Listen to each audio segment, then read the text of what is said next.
There we go. We are now on YouTube as well. So if you miss any of this playback, you can go back and watch it on the YouTube.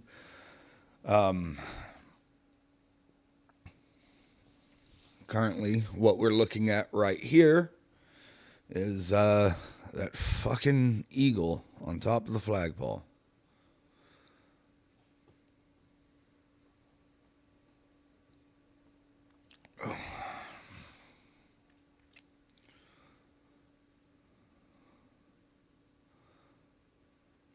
The gilded chicken.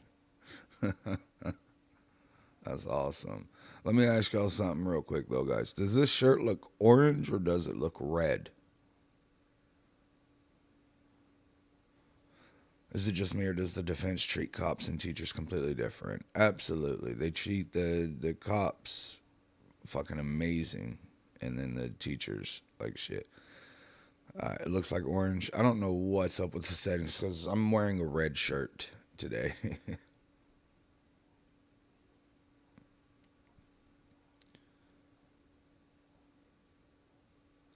Nah, this shirt. So for some reason, this red is as red as the red on my hat. I don't know why it looks orange.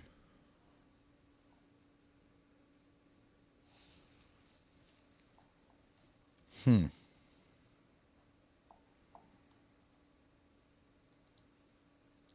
Yeah, it's red, red.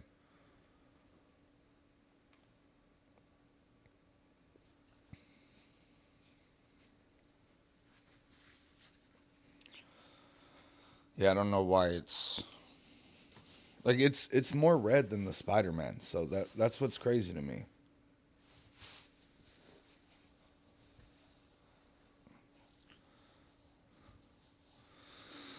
Yeah, I think that they're gonna start back open with Mr. Reyes. Um, I don't think that they let him. I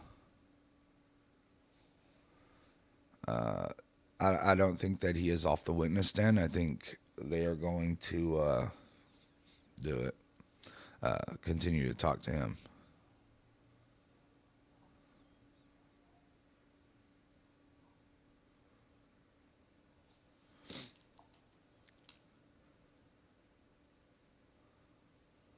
The comments are on YouTube. I'm looking at them right now. I don't know what's going on.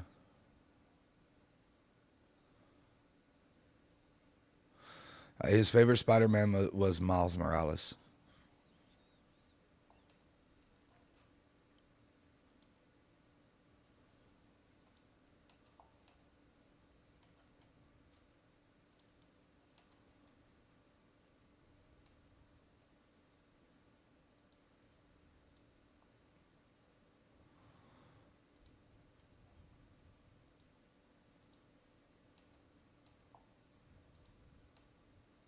Trying to see something real quick.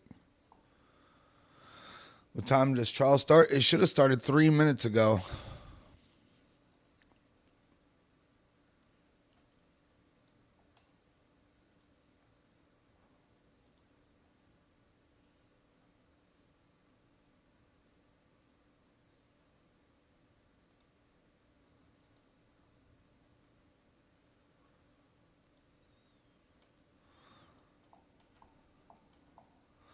How am I feeling so far about everything? I feel like the prosecution isn't doing enough.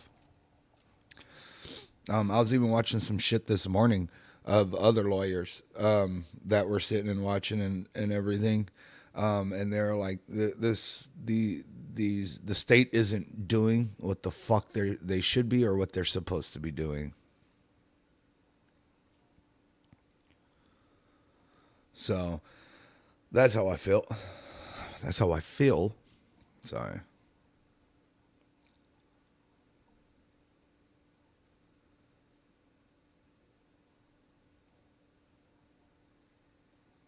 Still trying to catch up on Fridays.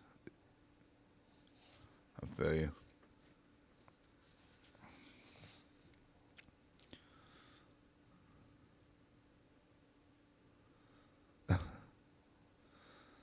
Looks like there's people moving around in the background. We don't know.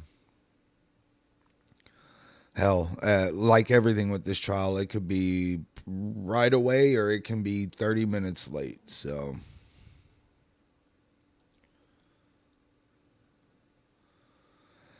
but I do appreciate each and every one of y'all that are in here. It means a lot, especially because here's another thing that I've been seeing today. I've been seeing other creators now making videos about the trial, and I even commented on one this morning, which I typically. Well, let's get into it.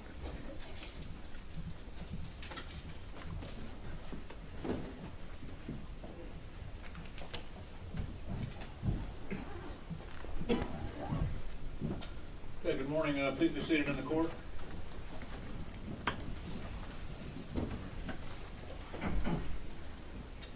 Ladies and gentlemen of the jury, when we recessed yesterday, we were in the cross-examination of this witness. So I'll ask the defense to proceed, please. Thank you, Judge. Good morning, Mr. Reyes. Yesterday when we ended the day, remember reminding you of a way that you testified to the grand jury different than you testified to this jury. Do you remember that? Yes. Okay. They're going to try for a mistrial today. I swear to I God. want to ask you some more questions about how you testified yesterday to this jury versus that body.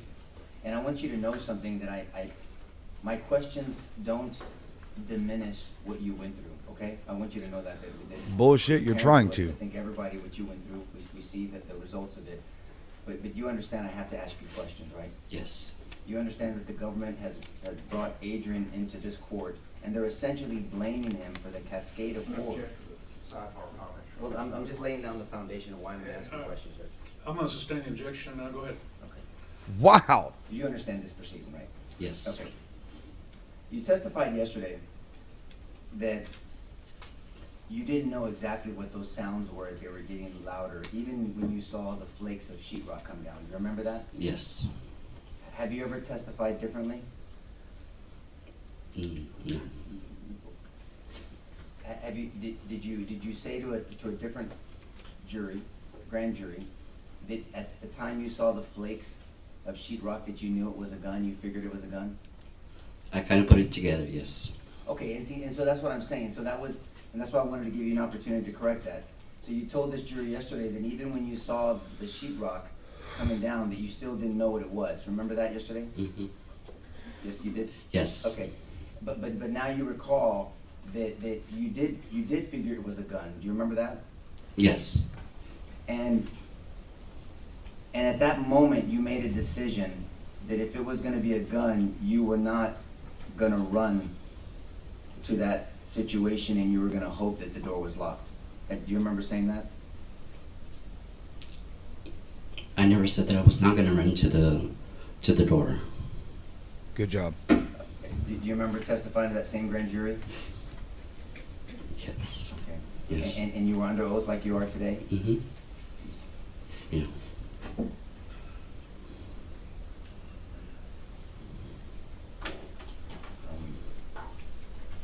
And you testified to the grand jury just similar to what you're testifying before this jury, correct? Yes.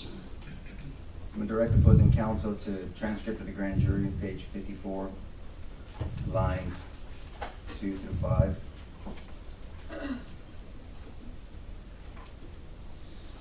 Answer, you. Okay. Objection to him reading it, John. The impeachment would be to allow him to refresh his memory and then ask if that refreshes. Well, no, I asked him if he remembered. He didn't remember, Judge, so I'm allowed to impeach him. He said he didn't say it. Well, differently, thank you, Jason. I'm going to overrule the objection. Sir, they're going to read it to you, see if it refreshes your memory. You can agree or disagree that you said it after they read it to you, okay? Okay. Okay. Question from a grand jury. You had already taken it, your words, upon yourself to do the lockdown. Turn off the light, secure the kids, but you never went or thought about locking the door and making sure it was locked? That was the question. Answer, okay, the reason that I didn't do all those because the lights were already off. And when I saw the sheetrock falling, I figured that it was something like a gun. So I told them to get in place, and seeing that I was not gonna run to that. So I was hoping that my door was locked. Yes. And that's how you testified to the grand jury, right? Yes. But then you also took it a step further. You almost tied the fact that you weren't gonna go running to the shooting to what you thought the officers weren't doing at that time. Do you recall that? No. Answer. Go ahead. I might have made that statement because when I got to the other side, I was shot already. So there was no chance for me to even run, and it happened like that. Well, I'm just going over what you Yeah. testified to the grand Yeah. jury, right? Would you like to look at it really quickly? No. Oh, you don't, okay, so I'm gonna read it to you, okay? Mhm. If officers didn't wanna go to the shooting, I didn't wanna go either. Yes. I had the pencil to defend myself. Yes.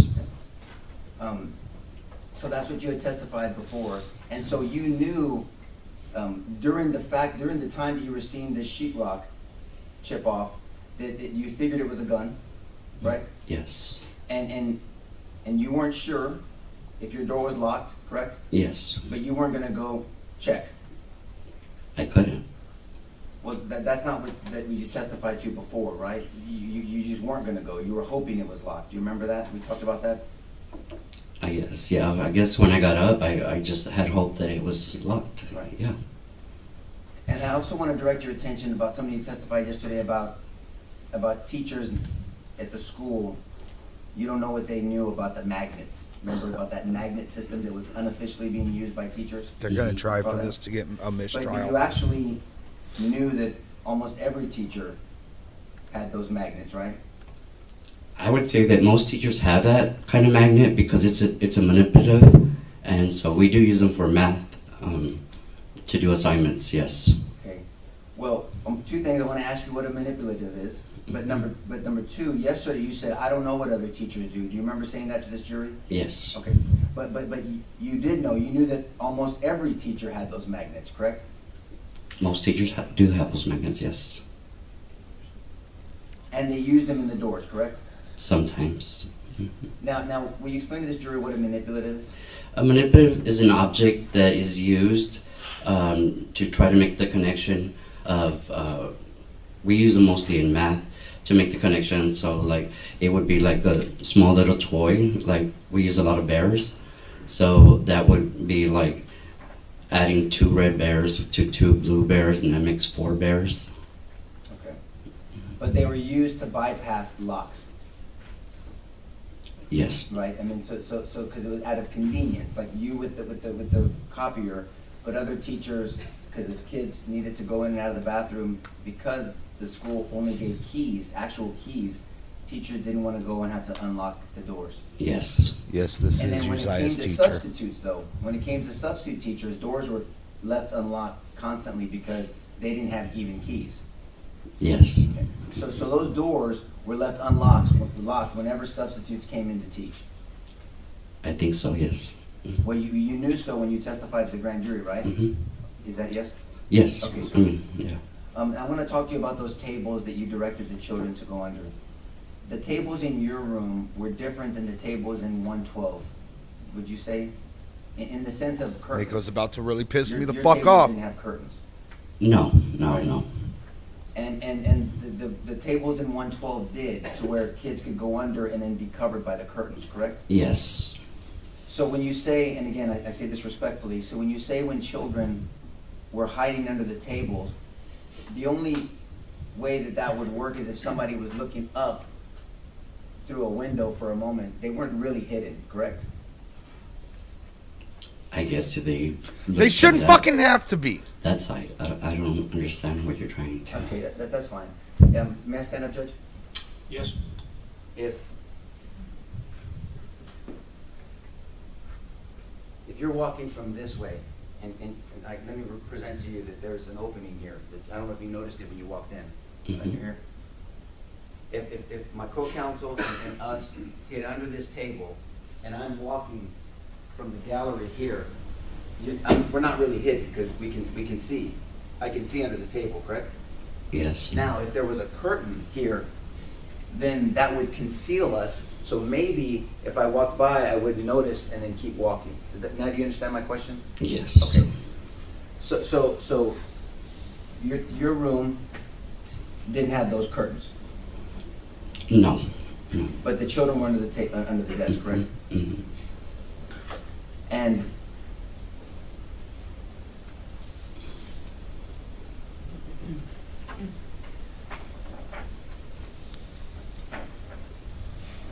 I got so much that I want to say that'll get me fucking taken down. So that's why I'm being fairly quiet right now.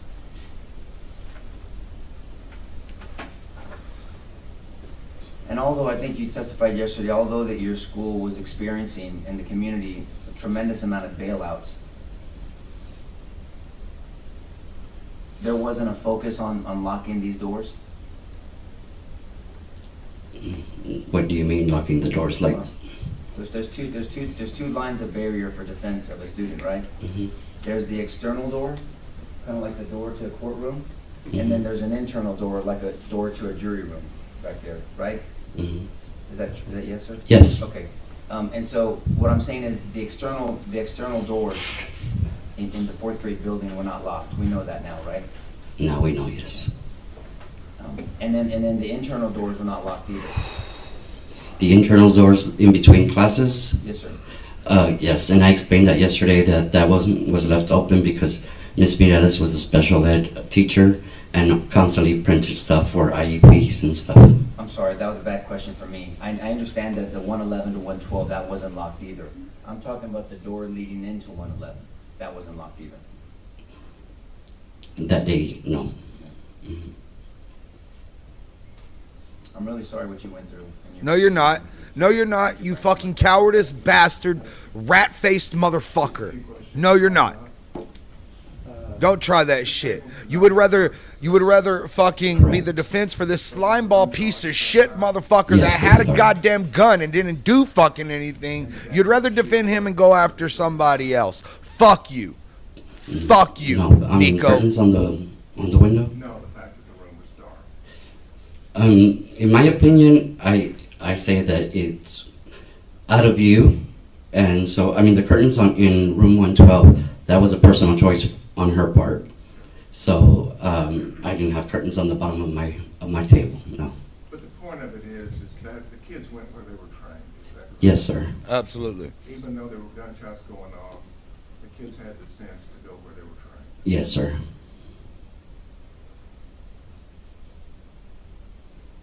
And we talked a whole lot about magnets, but the gunman entered your room, correct? Yes. Did a magnet have anything to do with him entering your room? No. Finally, a decent fucking question. And the question about officers didn't want to go in, and I didn't want to go toward the shooting either. Were you armed with a firearm? No, sir. Did you have bulletproof vest on? No, sir. Had you been trained on how to confront an active shooter? Teachers No, shouldn't sir. be policemen. And did you have the duties a police officer has? No, sir. Yeah, how are you going to try to compare him to what Adrian did? Adrian was the goddamn cop. You motherfuckers want cops at all your schools and shit, and this is what the fuck they do. That's When you train on lockdown procedures, you're not trained to have a helmet or body armor or a long rifle, right? Correct. You're trained just to go lock the door. And other things as well as to hide the kids. Yes. Yes, sir. Mm-hmm. But hiding the kids isn't as effective if that door is not locked. Yes, No, yeah. arguably it is.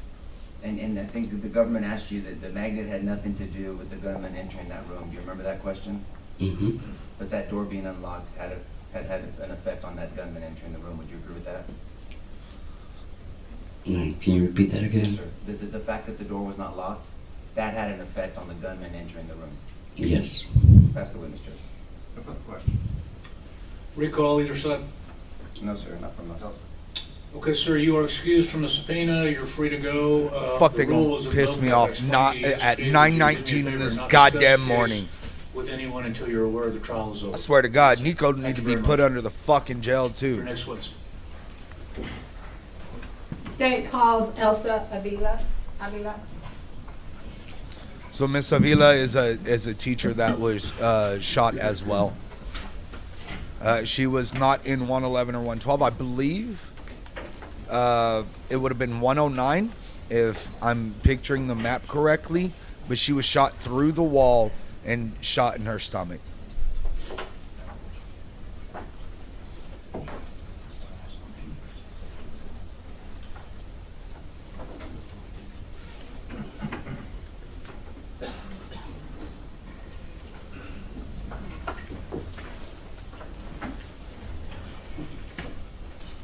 morning, ma'am. If you just come up to the bench here and raise your right hand. You do solemnly swear the evidence in the testimony given in the cause to be the truth, self you got. That's our witness stand right there. Have a seat. Make yourself comfortable. You have Yeah. a seat. Because you feel comfortable at a trial. Good morning. Good morning. Please state your name for the record. Elsa Avila. And Ms. Avila, where are you currently employed? I work at Sacred Heart Catholic School in Uvalde. How long were you employed with the Uvalde Independent School District? 26 years. And in May of 2022, where were you employed? What school? I was at Robb Elementary. And what was your job position at Robb Elementary? I was a 4th grade teacher. And how long had you worked at Robb Elementary at that time? About 8 years. And that was my 8th year. Okay. Did you work at other campuses with the Uvalde Independent School District? Yes, I did.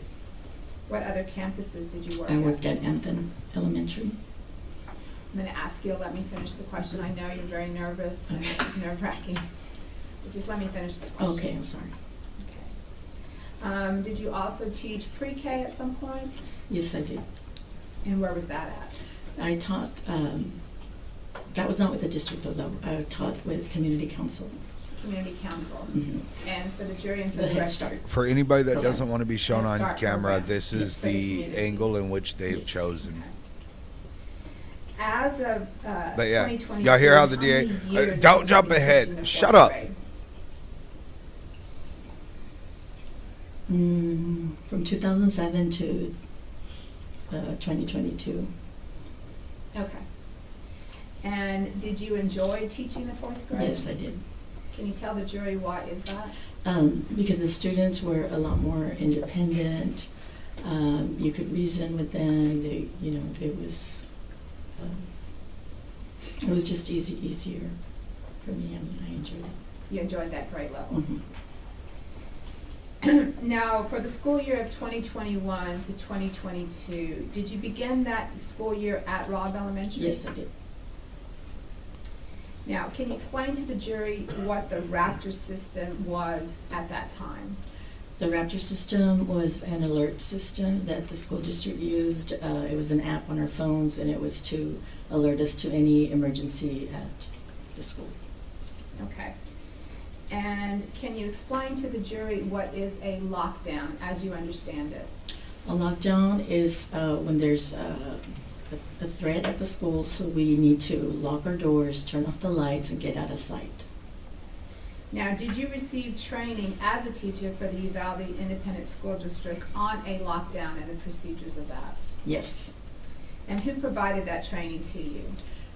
We had it every year during our in-service before school started, and it was provided by police officers. Police officers for the Uvalde Independent School District?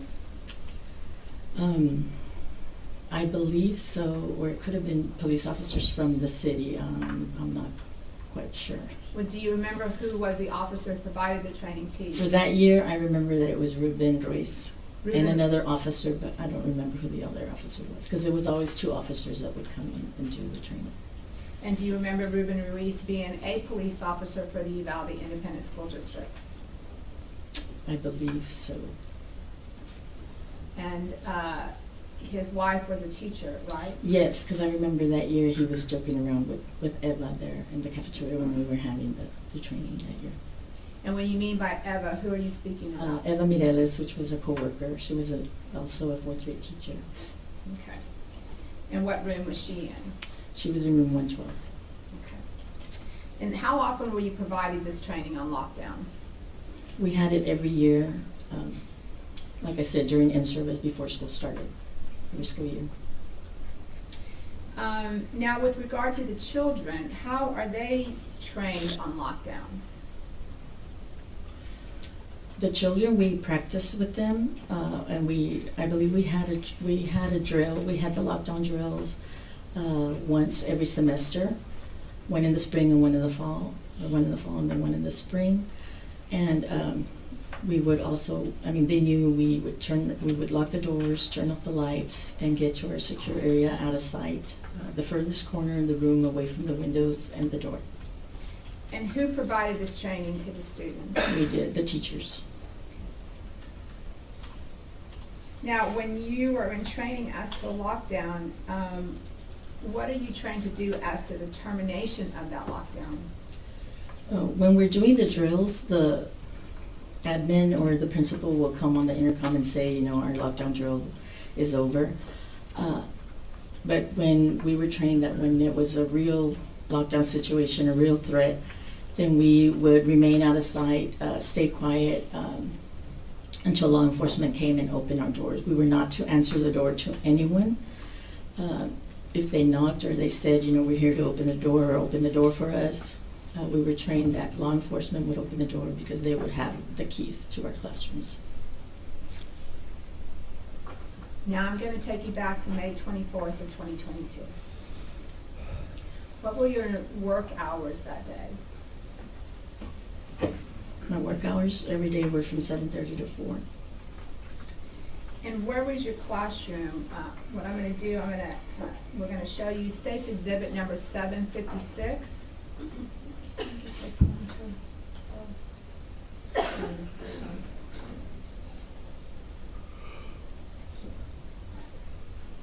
May I approach the witness, Your Honor? Yes. I'm going to give you a pointer, and I'm going to ask that you get up and show the jury where was your classroom on May 24th of 2022. I was in classroom 109. And for the record, you're pointing to classroom number 109, 109. which is on the southeast side, second classroom north from the south door. Is that right? Yes. Okay. You may sit down, thank you. Well, I'll tell you what, stay up there. Can you explain to the jury, right when here. you walk into your classroom on May 24th of 2022, what would you see?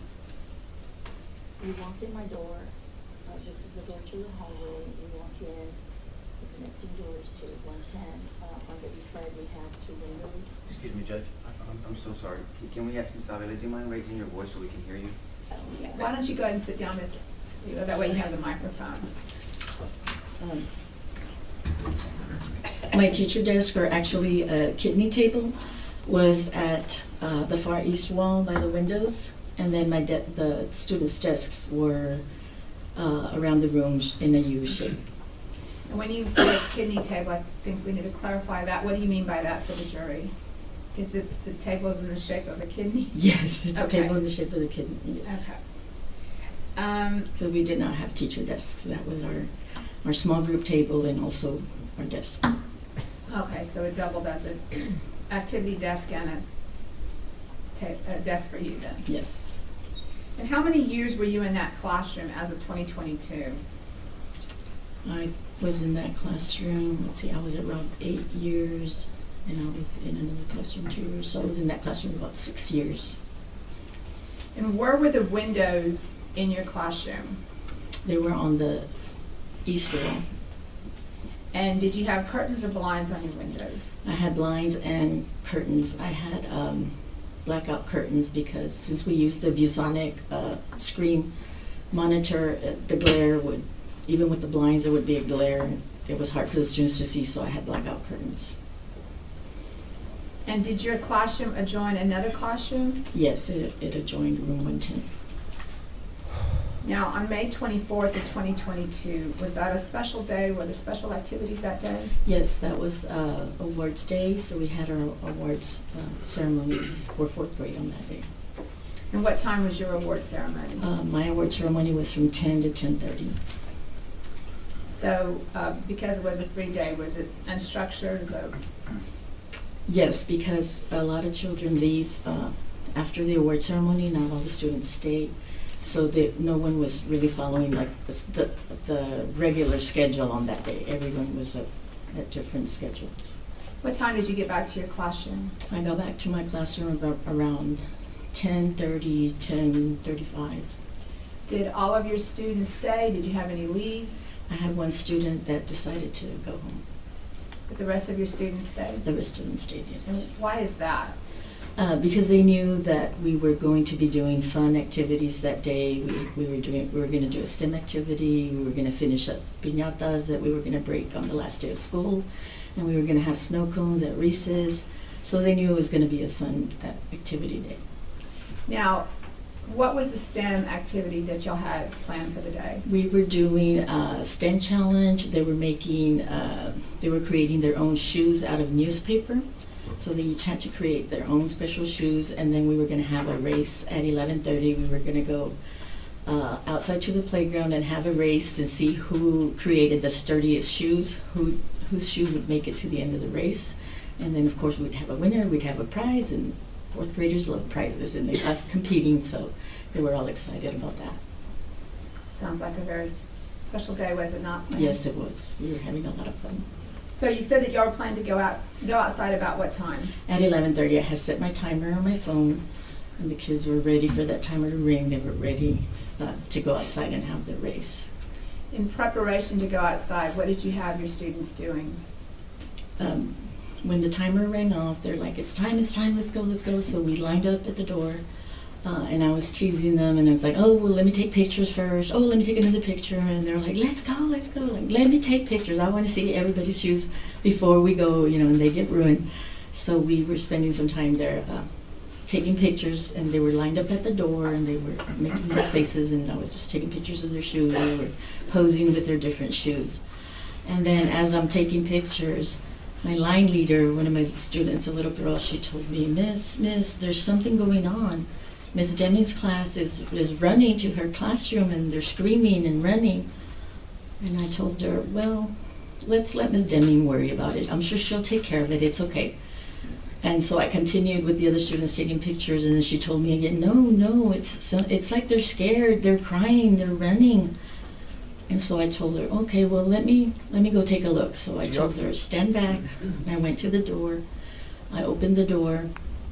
I poked my head out into the hallway, and I heard a female voice yelling, get in your rooms, get in your rooms. So I knew, okay, something is going Do on. y'all see how How would you nervous describe and that anxious yelling she to the is? jury? Look at She her sounded hands. terrified, shaking. anxious, and she was really screaming loud. So I knew, okay, something's going on. So I slammed my door shut. I turned off the lights, and I told the kids, let's go. Okay, I'm gonna stop you right there. Did you see the woman that was screaming? No, Did you see anybody in the hallway at that I time? didn't see anybody. So right now you have a woman screaming. She sounds terrified, is that right? Yes. Okay, so then what did you do? Like I said, I slammed my door, I turned off the lights, and I told the kids, let's go. And I mean, they know that that's. I'm gonna that's stop her. you right there. You said I- you heard a woman screaming, you don't see anything. You're a piece of but shit, you go Christina into Mitchell Busby. Lockdown? Yes. Explain to the jury why that is. I mean, right now, all you know is that you have a teacher screaming, you have kids that are running. Why did you go into Let her lockdown finish immediately? fucking talking. Because I knew there was some kind of threat, there was some kind of danger, and we had to go into safety mode. We had to protect the kids. We had to be sure that everyone was safe. So what did you do then? Like I said, I slammed the door shut. I turned off the lights, and I told the kids go. They already knew. When the lights are off, we lock our door. We know our next I step am is so- out of sight. Stay down. Stay quiet. So that's what I told them: to stay down, stay I'm quiet. so glad that y'all And get I to started see directing them. how As the soon DA as is. we started This is moving, what I've we been heard talking about for the shots. past We heard few fucking loud years. shots in the This is what hallway. I've been What were talking your about. students' reaction upon hearing these This shots? is who the fucking DA Some of them is. started crying. They started moving faster towards the corner, getting under the counter, they knew that it was, a real thing. That this time it was not a drill. That it was something real because they could hear the shots being fired. Now, what were you doing as the kids are getting down and hiding? What were you doing? I was directing them, to making sure that everyone was safe and out of sight, was down, and I saw that some kids had gone further down the classroom by the whiteboard, and they were getting too close to the window. So I stood up and was directing them to come closer, to the corner, to the west side, closer to me, where I could see everyone and where everyone was.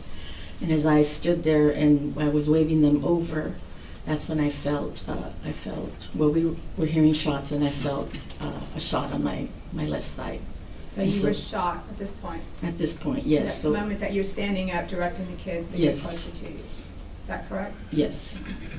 So did you realize you were shot? I mean, what did you feel? Yes, because I felt the pain, you know, I felt the burning pain, and I know I yelled, "Oh no, I'm shot," and I fell to the floor.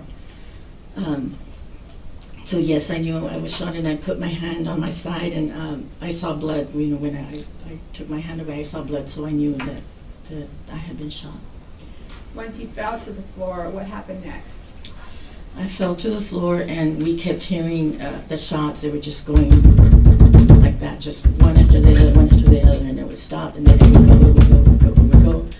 And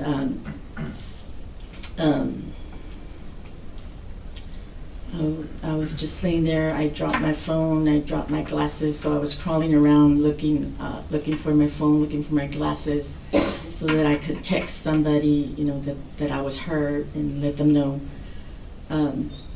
Were you able to text somebody to let them know that you were shot? Yes, I did. I texted my principal, I texted the counselor, I texted some of my teacher friends on a teacher group that we had to let them know, you know, I'm shot, I need help, you know, send help. The counselor answered, she said, "Are you in lockdown? We're supposed to be in lockdown. Are you in your room?" I said, "Yes, I'm shot, I need help." And then she didn't answer, and then... Did you notice anything, another phone going off in the room at this point? Yes, at this point I noticed some flashing, and the children that were by the whiteboard, that's where the hooks are for their backpacks, so their backpacks were hanging there, so one of the students had grabbed their phone and I guess was trying to call out, or somebody was calling them. I guess that's why the phone was flashing, because it was on silent. What did And you so do? I could see flashing, so I crawled over there and I grabbed the phone and I said, "No phones, we don't use phones, you know, we have to stay quiet." So let me understand that right now. So right now, you're shot, you fell to the floor, you don't have your glasses on, you're trying to communicate for help, but you still realize that this other phone should not be going off, Yes, and you grab it. yes. Okay. And I Did one kept of your it. other students notice the phone also? Yes, because I grabbed it and I kept it with me, but it was face up and it continued flashing. And one of my little girls said, "Miss, it's still flashing, it's still flashing," and I couldn't figure out how to turn it off. I didn't have my glasses on, so then I just put it face down and just kept it with me and just face down. So even she knew that that was not proper procedure for lockdown? Yes. Now, what happened then after that? After that, the shots were going on and off, and then after a while, there was just silence. And then we heard footsteps, we heard like mumbling, you know, voices, yelling that we couldn't tell. Well, I couldn't tell because I was on the floor, so I couldn't tell exactly where the sounds were coming from, if they were from the room next door or they were in the hallway. I mean, I could just hear a lot of noise out there. What were your students doing at this time? They were staying quiet. They were hugging each other. They were helping each other stay quiet. Some of them were tapping me and they were telling me, "Miss, we love you. We love you. You're gonna be okay. You're gonna be okay." They were trying to comfort you? They were trying to comfort me. And after I was texting and all that, then the pain Imagine was getting that. more and more, and I couldn't. Those babies were I couldn't, comforting the teacher. Answer them anymore. I couldn't reassure them. I While couldn't Adrian comfort sat them on his because ass and did I was absolutely trying so hard to fucking keep nothing. keep in the pain. I didn't want to move and start, you know, yelling or. I mean, I knew I had to stay quiet and I had to stay calm so that they could as well stay quiet and stay calm. Now, while you're lying there, can you explain to the jury what your thought process was? As I'm lying there, like I said, I was hearing noises. I didn't know if it was the room next door, and that was my biggest worry, that he's gonna come in there, and that door is never locked, the connecting door. He's gonna come in through there. You know, what can I do? I'm here. I'm on the floor. What can I do? I was under the desks because I'm on the floor, and the desks were there. And the thought that came to my mind was I can push the desks. You know, if I see movement at the door, I can try to push the desks over that way to topple the desks, maybe trip them up. So you're thinking of ways to confront Ways the to try to trip them up, or try to slow them down, stop them, something. Now, were you eventually evacuated? Yes, we were. And how did the evacuation occur? After, I don't know how long it was, it seemed forever. The police busted through the windows. They said, police, we're here to help you. And they broke in through the east windows, and glass flew everywhere, and the students let out a collective cry, like keening, they all just cried at the same time because they've been holding it in for so long. And some of them ran to the window right away. Some of them stayed with me, and they didn't move. So They wanted to stay with you? Yes, so I somehow stood up and, told them, come on, let's go, move. So you assisted them in getting out of the window? Yes. While shot. I walked some of them to the table because they had to climb on the table, and then my bookshelf that was right under the window because the windows were high. So they had to step on the table and the shelves and climb out the window. So yes, I assisted some of them. Who was the last person out of your classroom that day? I was the last person out. By that time, I was out of strength, and it was my turn to climb out, and the officer kept saying, come on, get out. And I told him, I can't, I'm shot, I can't climb. And then they called another officer, jumped in, and between two officers, they helped me out the window, and I just remember hearing them telling my students, just run. And then she walked too. They didn't give a flying but fuck. I didn't know, where they were running and where they were going. Two officers walked me out, and they kept yelling for a stretcher, but nobody came, and they just had to walk me all around the building to get to the fence, to get to the ambulance. Now, I want you to explain to the jury, while you were laying there, what was your worst fear? You talked about that you were thinking about confronting, how would you confront the gunman, but what was your worst fear? My worst fear is I was there, like I said, I was trying to hold in the pain. I was in so much pain towards the end there. My body was going into shock because my legs were already starting to shake. My whole body was starting to shake, and I kept praying, God, please, don't let me die in front of my students. And I wanted to see them to be the best thing they saw. And it was so weird because I couldn't. They kept telling me this, when you were here, and I couldn't answer them. I couldn't do anything. I couldn't comfort them. And I didn't want them to see me die there in front of them. Your fear was that you would die in front of them. Yes. Not even about her own death, but dying in front of children. I was very, very proud of them because they did everything they were supposed to do. They followed their training. They did everything just as they were supposed to do. They stayed down. They stayed quiet. They took care of each other. They tried to take care of me. And like I said, they followed their training. They did what they were supposed to do.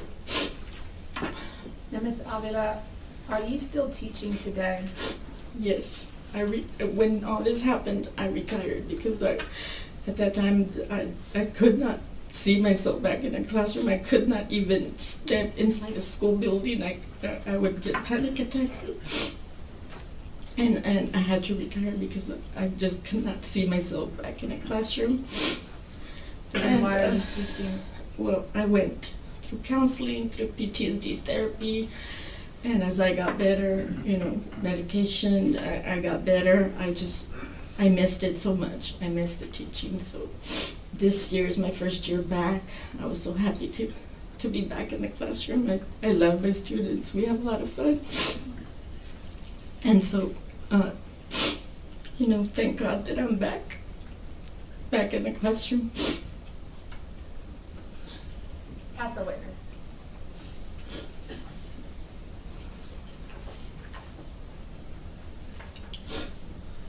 I swear to God, Nico, you slimy fuck. I swear to God.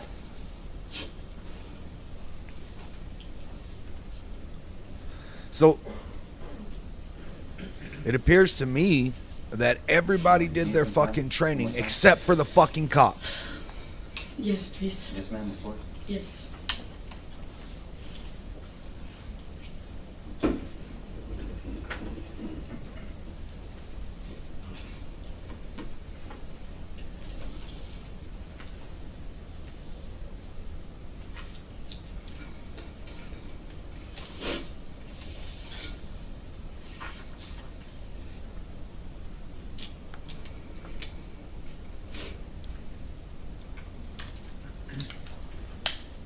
May I proceed? Yes. Well, let me just say this. Any child that has the blessing of being under your tutelage is blessed. There's no doubt about that. I think we all can see that you're an amazing teacher and a wonderful person. Congratulations on coming back to teaching. Sounds like it's a passion of yours. My name is Nico LaHood. I'm one of the lawyers that represents Adrian. Okay. Do you know what part of the trial this is? This is called cross-examination. Have you ever testified before? Fucking slime ball. So you answered questions for the government. We get opportunities to ask you questions. I promise you I'm not gonna be mean. And I'm not gonna trip you Bullshit. up. I'm just gonna ask you some perspective questions, okay? Sure. If at any time you don't understand my question, just say Nico, and you can call me Nico, please. Nico, can you repeat that, or whatever you want, just stop me and ask me to rephrase it, okay? And just for the court reporter, we have to say words like yes, no, just because she's typing it down. Okay, Yes. thank you. So I guess we can start with like a Raptor system. I know that the jury's heard a number of times about the Raptor system, but is it fair to say, I think we've heard testimony that the Raptor system, no one got notifications on the Raptor system to this incident, right? Or do you recall? I don't recall. I mean, I was holding my phone, but I don't recall the Raptor system going off on my phone. I don't know about everybody else. And was the Raptor system kind of something new that the school was trying out? Yes, I believe so. She was shot and dropped So her it wasn't phone and really her defined glasses. yet, You and you already teachers heard weren't this, using it as Nico. much as probably they intended it to. Is that a fair statement? Well, it was only for in case of an emergency, so we really hadn't had any emergencies, so we hadn't missed it. Okay. You didn't have emergencies, but there were quite a number of bailouts in that season of the school, right? Yes. And then the jury's heard this. Bailouts are where someone here, allegedly here illegally, is trying to get away from police. They ditch their car, they bail out of their car, and they're running, correct? Correct. Now, whenever the school did have bailouts, it was in relation to, whenever the school did have lockdowns, it was in relation to bailouts. Is that fair? Yes. How many bailouts, if you recall, do you remember during that season of schooling, of that last quarter? We had many. I can't recall a certain amount, but we did have very frequent ones, yes. Very frequent bailouts. So the lockdowns weren't in relation to that, right? The ones we had so far, yes. And there's a difference. There's a difference between a lockdown, and I want to use the right term, and a secure in place. Correct. Will you describe to the jury what the difference? We know what a lockdown is, but what a secure in place is? A secure in place is there is some kind of situation that we don't want anyone to be involved in going on in the campus, but it is not like an imminent threat. It's just we don't want anyone around. It could be a medical emergency. It could be there's a stray dog. It could be it could be a number of things. And so everyone remains in their classroom. We lock the doors, but it's business as usual. We continue teaching. It's just no one in or out your classroom. So you're secure inside your classroom. Right, it kind of, it speaks for itself, secure in place. And so the lockdown and secure in place, the only two things they had in common was lock the doors. Right? Yes, Because on a lockdown, there's hiding, there's lights off, there's yes, huddling in a corner, there's curtains, maybe. But on a secure in place, it's just lock the door and then you keep teaching. correct, But no one goes to the bathroom, right? correct, no one Right, in and out. You stay there. Mhm. And so the critical part of both of those is to make sure those doors are locked. Correct. Was the intercom used at all? During the lockdown, during the bailouts, we use the intercom, yes. Now, I think we've heard from you and then from other teachers that an individual teacher could initiate a lockdown of their own classroom whenever they felt they needed to, correct? Repeat the question, I'm Yes, sorry. ma'am.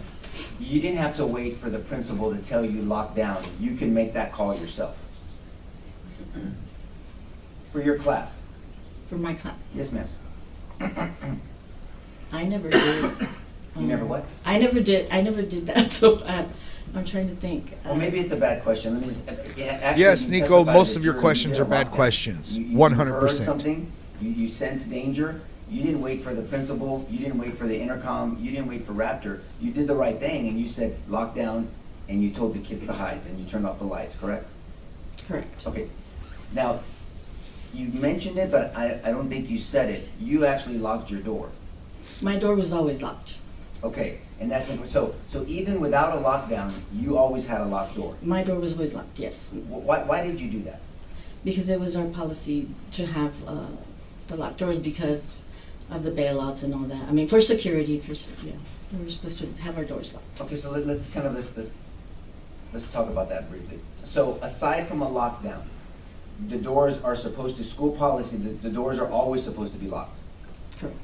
So when you come in the morning, you set up class, and your doors are locked, if a child has to go to the bathroom, would you go open the door for them, or were there kids designated to open doors for each other when they went to the restroom? The doors can be open from the inside, so I didn't have to open it for them, and they could go out. But to come in, yes, my students knew. I had designated the students that were closest to the door. They were designated. They knew that they would open the door for the students going to the restroom.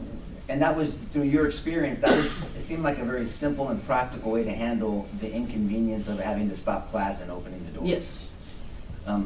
Any teacher could have done that. That sounds like you took initiative and you did that on your own. Like you implemented That's what I that. did in my classroom. I don't know what others did, but in my classroom, that's what I did. But there's nothing that would have stopped other teachers from doing the same policy. I cannot speak for other teachers. I mean, that's what I did in my classroom. Yes, ma'am, I understand. And so when it came to the incident, now we'll direct your attention to this horrible incident. 1 second, ma'am, I'm sorry. He wants to blame everybody else except for Adrian. You mentioned the threats, the perceived threats from bailout. What did you perceive as a potential threat from a bailout? That the person that was trying to run away, would go into our school and, try to barricade in our school or, something, an unauthorized person entering our school. And so you understand about what a barricade is, right? Well, somebody hiding inside our building. Yes, ma'am. And could one of the potential threats be hostages as well? If someone's trying to get away, they get into the school and they'll maybe use you or a student as a hostage to get away? That could be a threat, yes. And so now I want to bring your attention to May 24th. So you described the award ceremony and you described what you were thinking and what was going on and the nature of the classroom and what you guys were doing with the STEM project. But when you said that one of the students alerted you of some type of danger, do you know now, how did she see that if she was in line? Did she look out a window? Did she hear something? Yes, our door has a window, Yes, so ma'am. she was looking out the window, yes. So she was earlier in line, and so she was looking out the window, getting ready to go out of your classroom, not the building, right? In my classroom, yes. So as you get out of your, may I approach the witness, Judge? Yes, sir. Stand behind you, okay? And so Your classroom was 109? 109. Yes, ma'am. So you're right here. Mhm. So you're saying that the children they were in line this way, Yes. and so this young child was looking out this window? Yes. Do you know what she was seeing? She said she saw Miss Demi's class running in the building. And Miss Deming's class is where? What? Miss Demi's class is room 104. Okay. So she's told me they were coming in and they were running to Miss Demi's class. That makes more sense now. So you're saying that she's looking out, ready to go, and then they're running in, they're They're piling running in. in. Yes, ma'am. Thank you. And then so you took the initiative to look out the door to see what was going on, and that's when you heard a female voice, "Get back in your classroom." Mhm. Do you know now that that was probably Amy Morin? Yes. Right. And so she was yelling down the halls to get down to the classroom. You could hear her. You understood what she was saying. Yes. And so then you didn't even have to take it another step to lock the door because you have a policy in your classroom. That door is always locked. Yes. So you focused on the children. Yes.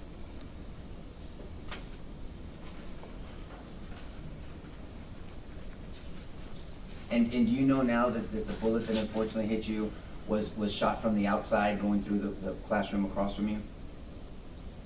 I'm gonna object, cause for speculation. If she knows, Judge. I said if you know. If you know, No. you can answer, ma'am. No, I didn't know that. Okay, fair enough. But the shooter never got to your classroom down the hallway that you saw. I never saw him, no.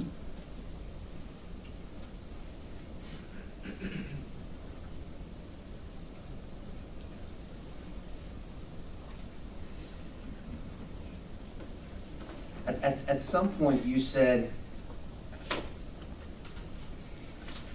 that you heard footsteps and yelling in the hallway. You now know that officers from the south door rushed into the building I'm early gonna on. object, cause for speculation. I don't think he's laid the predicate for these questions. Well, and the predicate is you know now, and if she doesn't know, Judge. Okay, ma'am, just tell them if you know or not, and move on. Yes. You do know that officers came in the building, Yes. and early on in the process, earlier on. I'm not talking throughout the whole incident where there was 376 officers there. I'm talking about early on, a number of officers came in to that side of the south entrance. Do you not know that? Now do I know that? Yes, ma'am. After the fact, yes. Okay. But I'm just trying to correlate it, that those are the footsteps maybe that you were hearing and the talking, the yelling back and forth. That's all. I'm correlating it to that. I don't know. I just heard noises. I don't know where they came from. Yes, ma'am. Good job. Good job. Good job. Good fucking job. Fuck you, Nico.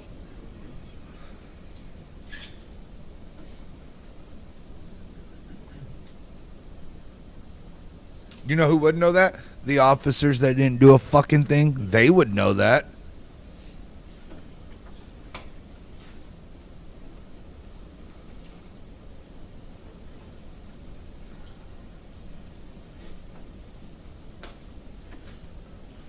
At some point in this incident, you heard someone talking to the shooter in a room, Correct. and you heard them asking that individual, that voice, talking to the shooter, talk to us, and telling them that we don't want anyone else to get hurt. They were trying to get him to get out. Correct. And so, from your experience, if you know, that was what they perceived or what you perceived as a barricaded person. I heard a voice saying, you know, sir, we need you to stop. We don't want anyone else to get hurt. That's it. That's what I heard.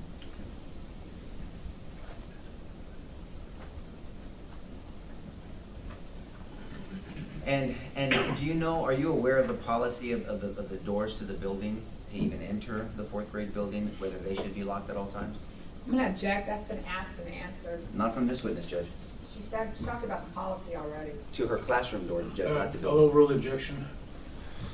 Restate the question, please. Yes, sir.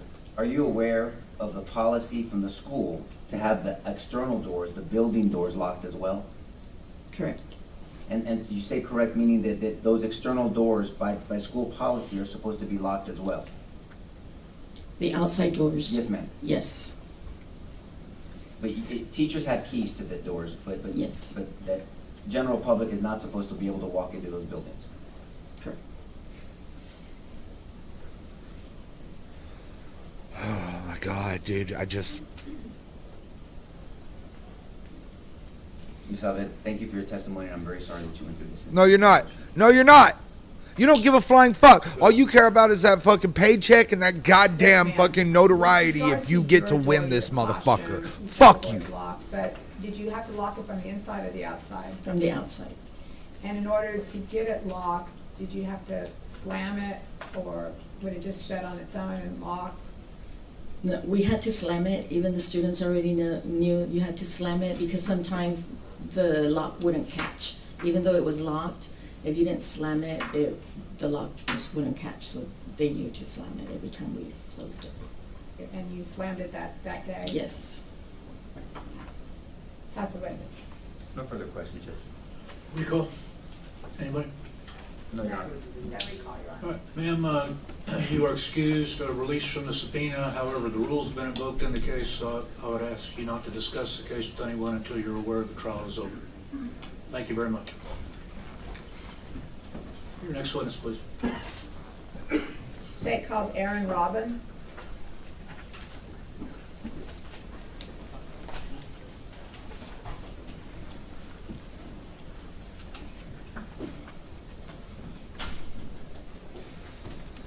That stenographer does not look like they want to be here for this.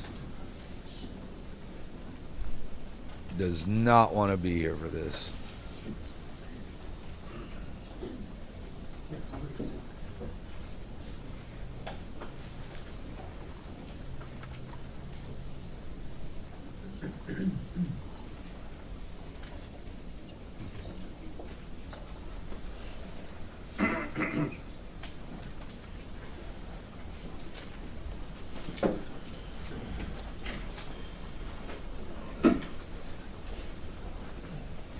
Good morning. Could you raise your right hand, please? You do solemnly swear the evidence in the testimony given in this cause will be the truth, so help you God. Just have a seat over here and adjust that microphone, make it comfortable for you, and the state will proceed when they're ready.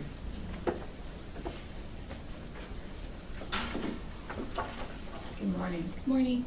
Please state your name for the record. Aaron Robin. And Ms. Robin, where are you currently employed? At Dalton Elementary with the district. And what is your current job position? I'm the programs facilitator at Dalton. And how long have you been employed with the Uvalde Independent School District? This is my 13th year. In May of 2022, where were you employed? At Robb Elementary, I was a second grade teacher. And how long had you been working at Robb Elementary? That was our first year at Robb. And what grades were you teaching? Just second grade. Okay. And did you begin the 2021-2022 school year at Robb? Yes, ma'am. Okay. Now, can you explain to the jury what the Raptor system was as you understood it?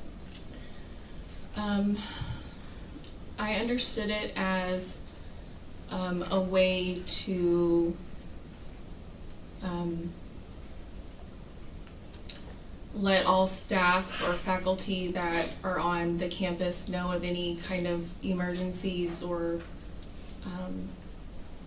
anything like that. And can you explain to the jury what your understanding of what a lockdown is? A lockdown is when the procedures are simple, like lights, locks, out of sight. We usually have one drill, maybe two, the whole school year. That's an actual lockdown. We'll have monthly drills, but they're not always a lockdown drill. Usually at the beginning of the year, we go over what to do, and it's just lock the door, make sure the door's locked, turn the lights out, and hide. And who provides this training? The principals. And what about the students, the children? Who trains them? The teachers. Okay. And you said what the training was, but can you tell the jury specifically and for the record, what are the students trained to do? So when I train my students, we kind of have a very calm discussion beforehand, kind of prepping them of like when we would have this scenario, when we would do a lockdown. You know, I always tell them like there might be a threat on campus, there might be somebody, you know, that's not supposed to be on campus. It could be an angry parent, you know, things like that that aren't like scary. And I always told them, you know, look around the room, find somewhere that if somebody looked inside the window, they wouldn't be able to see you. And we kind of talk about just like hiding. Okay. Now, with regard to the training as to a lockdown, what are you expected to do as to the termination of the lockdown? How does it end? Will you repeat that? Well, while you're in the lockdown, what are you waiting for? We're waiting for an announcement to be made that the lockdown is over Okay. and that all is clear. Okay. And that's if it's a drill. Yes, ma'am. And if it's not a drill? Wait for instructions somehow. Okay. Now I'm gonna take you back to May 24th of 2022. What were your hours that day? 7:30 to 4. And may I press the witness, Your Honor? Yes? There's a pointer there, Ms. Godwin.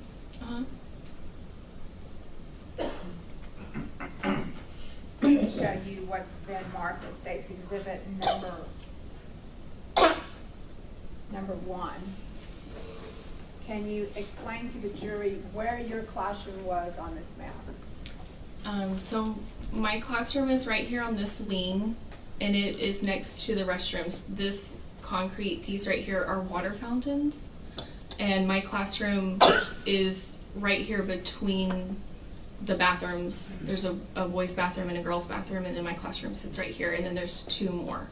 And for the record, you're pointing down to the 4th building south, which would be the D wing, is that what you said? Yes, if this is A. A, C, D, that's the 4th wing down going south. And you already pointed out what the bathroom is, and the bathrooms are on the south and further south on that wing, is that right? They're right here, yes. Okay, we just need to make a record. Okay. Now, is this part of the campus, this eastern part of the campus, is that known as the old part of Robb Elementary? Yes, ma'am. And what is this area right here? That would be considered the new building. And is that where the 4th graders were housed? Yes, ma'am. That's a 4th grade wing? Yes, ma'am.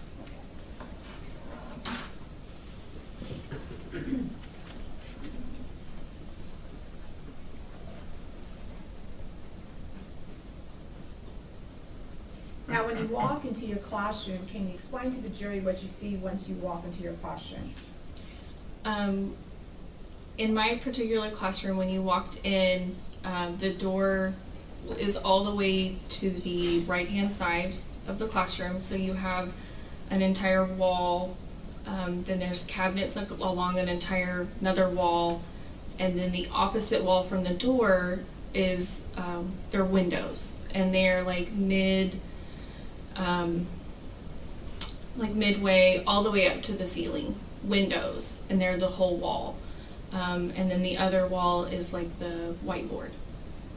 And did you have curtains or blinds? I had blinds. Blinds. Now, did you keep these blinds open or closed? I mostly kept them closed. They were closed. Did your classroom adjoin another classroom? No, ma'am. Okay. I'm wondering if she's Now, on the May teacher that 24th was of in that room that 2022, got the what- bullet through the was roof. anything going I on don't special know that that day? yet, We had award ceremonies that morning. but I'm curious. What time were your award ceremonies? I don't recall exactly what time, but I know that they were one of the first ones because the second graders went first. And what did you and your students do after the award ceremony? We went back to our classroom. I don't recall exactly what activities we did, but we stayed in our classroom until lunchtime. And what was the normal schedule for picking up your kids after lunch? At the time of pickup, it's all set in stone in the schedule. You picked them up in the grassy area near the playground. Okay. May I approach again? Yes, Now, your students were second graders. Yes, ma'am. So where was, you point to the board for the jury, where was their recess area? So we had recess on this playground. Okay. Now, you were supposed to explain to the jury what you were supposed to do with regard to your children around lunchtime. The students were lined up in lines in this little grassy area between the buildings. And this is just where the duty people had them lined up, and that's where you picked them up. So they had been a little further south of that area, but then they were supposed to be lined up. Yes, they play here, and then we line up here. And what is your responsibility after they're lined up? To walk them to our classroom. And what time was that for that day? I was about 5 minutes late picking them up that day. I was making copies during my lunchtime, and I had a jam in the copier, and it took me a little while to get that ready and unjammed before I left the copier. So I was late picking them up. Now, when you pick up your students, what way do you walk? We walk on the sidewalk, down the sidewalk, and then down our wing. So that goes south, is that right? Mm-hmm. Okay. And did you do that this day? Did you pick them up? Yes, ma'am. Okay, then after you picked them up, what happened? We always stopped for a restroom break, and so I had a student holding our classroom door open, and I was standing in front of the bathrooms, and I was just monitoring the kids going to the restrooms. Now, can you stand up and just kind of show the jury how you were standing so we can understand that? I'm just standing. Okay, okay. Did you have the door propped open or anything? A student was holding the door open. Okay. Now, what area were you facing when you were standing in front of the bathroom door? I was facing the fourth grade building, I guess, that area. The para that watches the kids was walking down that sidewalk. Okay, I'm gonna stop you there. When you say Okay. para, what does that mean? She is the PE, like, paraprofessional. She's like an assistant. Okay.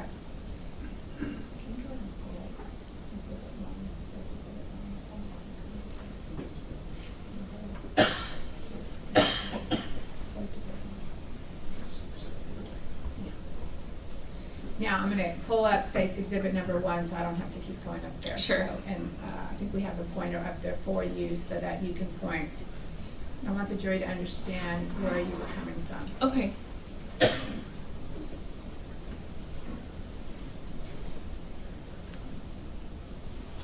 if not, I'll get it. Let me get the easel, I'm sorry.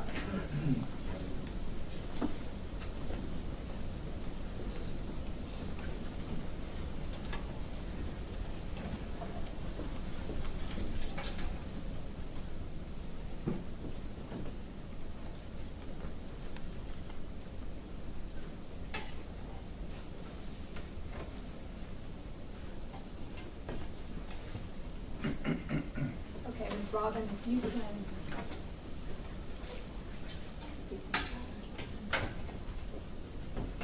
can you point on the board and show the jury where you were walking down? How did you head to pick up the kids? I picked them up here, and we walked down the sidewalk, and then there's a sidewalk right here in front of our building, and we walked down in this way. And you were facing the fourth grade building at this point? Can we turn Yes, up the walking mics? this direction, we were facing. Let me return to my seat.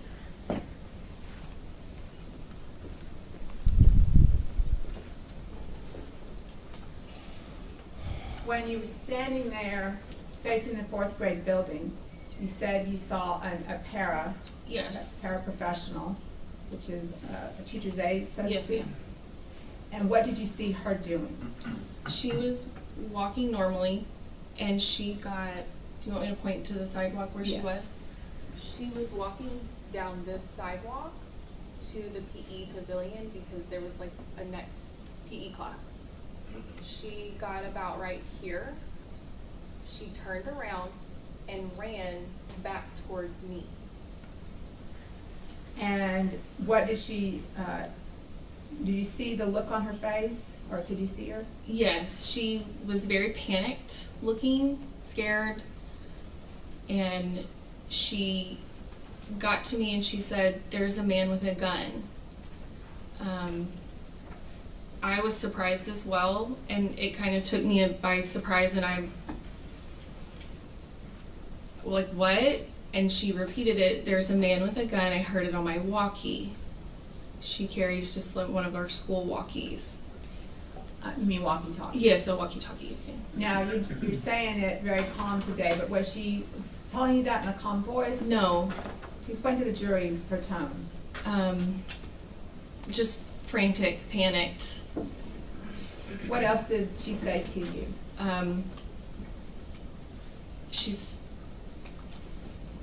There's a man with a gun.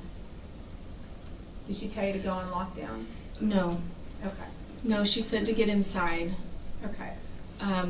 I told her, I said, I have children in the bathroom, I have students in the bathroom. And she said, I'll help you. And I went in and got one student, she went into the girls and got the other student. And we all went, my students and I went into our classroom, and she went further down the sidewalk, and I'm not really sure where she ended up for the lockdown. Okay. Now, at this point, all you know is that she said that there's a man with a gun, Mm-hmm. and so you immediately go into your training. Correct. Okay. So once you got all your students into your classroom, what did you do? I made sure that the door was shut and locked. I removed the magnet from the door frame. We were issued these magnet strips that kept the door unlocked, essentially. I pulled the strip, my door locked. And I stood there for a second just kind of thinking of like, what do I do next, and trying to remember my training. And I heard 2 pops. I knew that they were gunshots.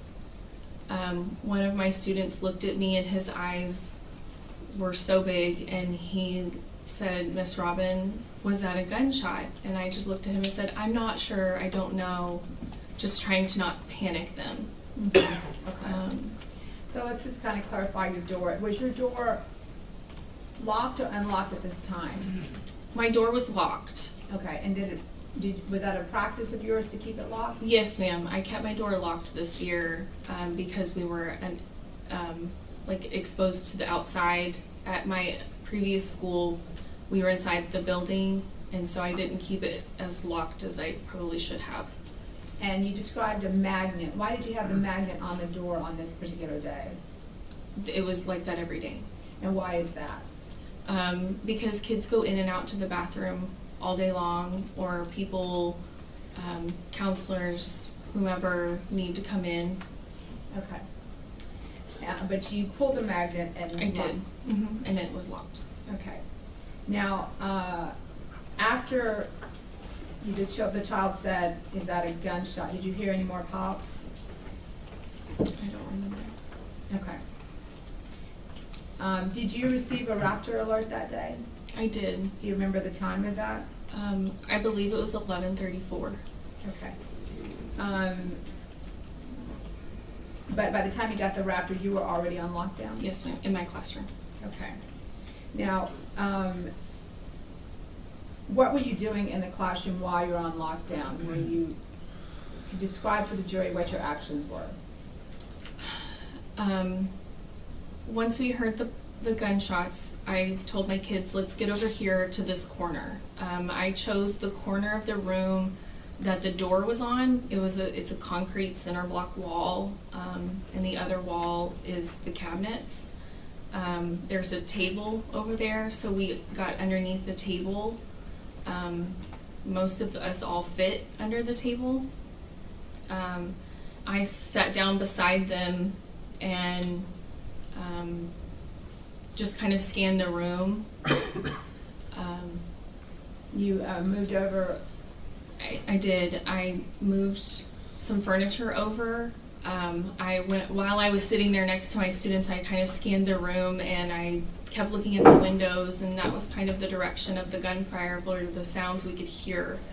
And so I thought to myself, I'm gonna die today. I felt like a sitting duck, just waiting to die. Sorry.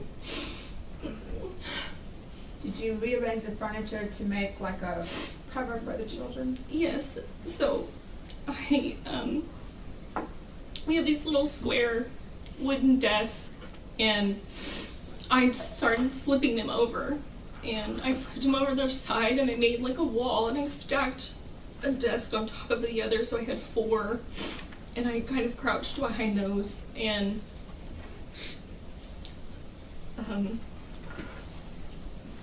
I could see the door between the 2 cracks. I could see the window of the door.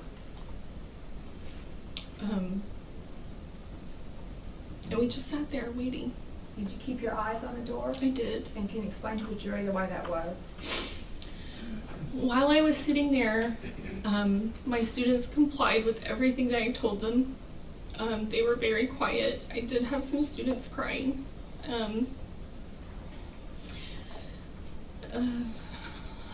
Sorry. So then, while we were sitting there, they were very quiet, and I heard something outside my room, like a voice. It was either like a shouting, yelling, something. And I thought, oh, what is that? You know, who is that? So what did you do then? I got on my hands and knees, and I crawled to the window at the door. And I stayed on my knees, and I looked out the window.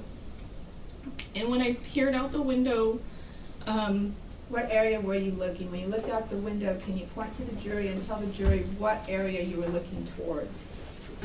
I was looking at this direction.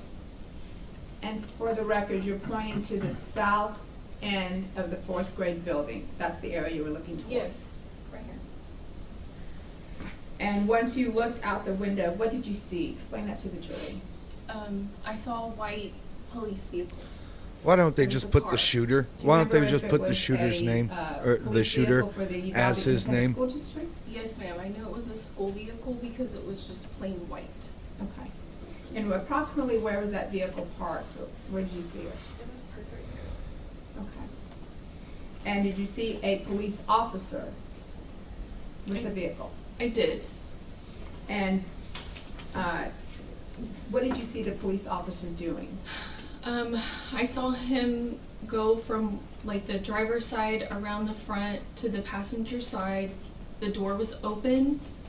I don't remember if he was looking in the car for something or if he was using like on top of the car, using it as like a shield, I guess.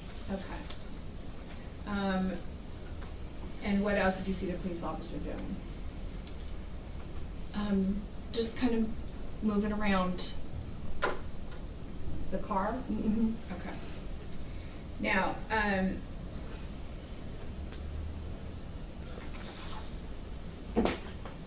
was he saying anything? I didn't hear anything. Okay. You didn't hear him yelling anything? No, not while I was looking out the window. Now, Ms. Robin, once you saw. No matter what, he did wasn't you doing a fucking thing. recognize the police officer? No, ma'am. Once you saw the police officer, can you tell the jury what your thoughts were at this time? My first thought was, the good guys are here. The police are here. We're gonna be okay. You know, they're Little here. They did you know. responded. Now, after you saw the police officer through the window, what did you do? I got back on my hands and knees and I crawled back to my students and I sat with them and I told them, you know, it's gonna be okay. The police are here. I still sat there continuing to monitor through the crack between the 2 desks that I could see the window. Now, what was your initial thought process regarding where you had put the students? And I just wanna clarify, where were where did you have the students, along what wall? Along the like center block wall. And did you question that decision of yours at some point? As to whether or not they would be safe there? Yes, and then I thought I need desks, I need more, so I moved more items closer to us. Okay. Now, were you eventually evacuated? Yes, ma'am. Okay, and how were you evacuated? We sat there for a while. I continued to look through the crack of the desk, and eventually a man stuck his face into the window of our classroom. And at the time he said, "I'm officer," and then I don't know what he said. I don't know if he said his name and then like who he was with, or I don't know. He identified himself as "I'm officer," and that's all I remember. And then he left. And so I got up from where I was sitting with the kids, and I went to the door. And when I looked out the window, I could see another officer that was like a cross in the grass, wearing a vest, and he had a gun. And I also saw another officer, and then I could see him going down to the other classrooms. Was this time that you saw these officers, was it a considerable amount of time after you saw that initial police officer with the car? Yes, ma'am. Okay. So can you tell the jury how you got your students out of that classroom? The officer did come back to the door, and so I went ahead and cracked open the door, and he came to the door, and he said, "I'm Officer so-and-so with whatever agency." He said, "Prepare your students to evacuate." And I said, "Okay." So I'm just thinking back to, again, like our training, and, I'm thinking we just need to make sure we stay together. I went back to I closed the door, went back to my students, I crouched down, and I said, "Guys, we're gonna be okay, we're gonna evacuate, we're leaving." I said, "Hold each other's hands, and don't let go." And they did. They did exactly what I told them. Did you explain to them that they were going to see a bunch of police officers? I did. I said, "There's some people outside, they have guns." I said, "It's okay. They're the good ones." If only that were point, y'all true. evacuated? Yes, ma'am. If only that were And true. thinking about that day, Miss Robin, what are your thoughts about your students that day?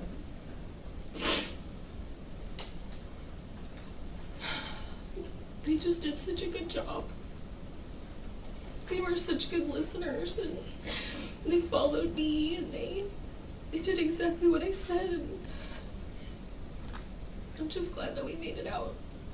And just to clarify, Miss Robin, you are still a teacher as of today with the Uvalde Independent School District? Yes, ma'am.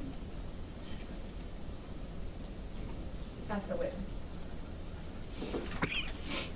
May I proceed, Judge? Please. Do you need a moment, Ms. Robin? Yes, ma'am. Okay.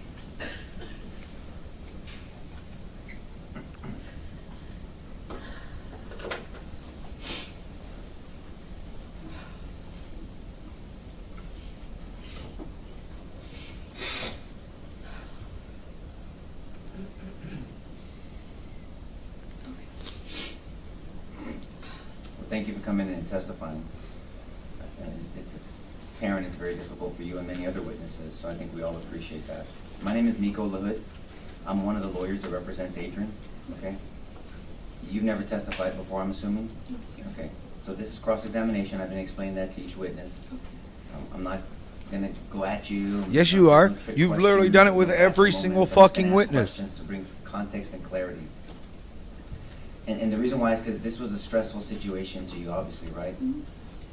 And just for the record, you have to say a word, yes or no. Yes. Yes, it's okay, it's for the court reporter.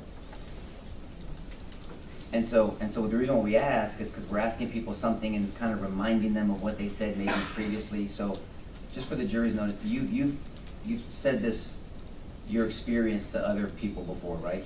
Yes, sir. And you I think interviewed with the Texas Rangers. Yes, sir. and you've also spoken with the government? Yes, sir. And have you spoken any other times before those two? Aside from those two? Not publicly, Right, maybe to my therapist. yes ma'am. But you and I have never spoken, No, sir. or you've never spoken to anybody on the defense side? No, sir. So I want to talk about these drills. I think that the government opened up asking you questions about the lockdown drills. Mhm. And if I heard you correctly, and it seems consistent, that there was only 1 or 2 drills the whole year. Yes. It sounds to me like you felt there should have been more.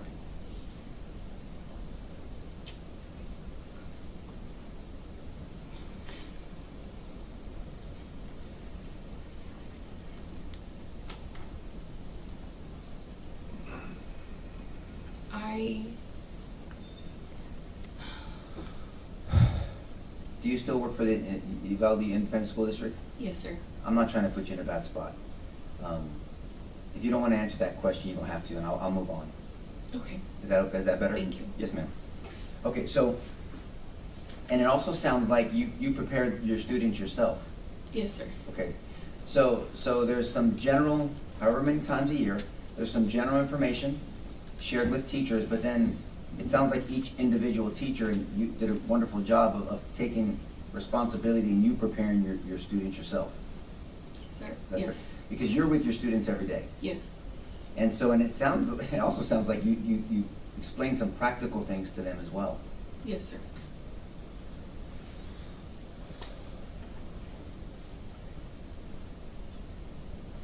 You said something, and I want to make sure we can get a feel for why you said it.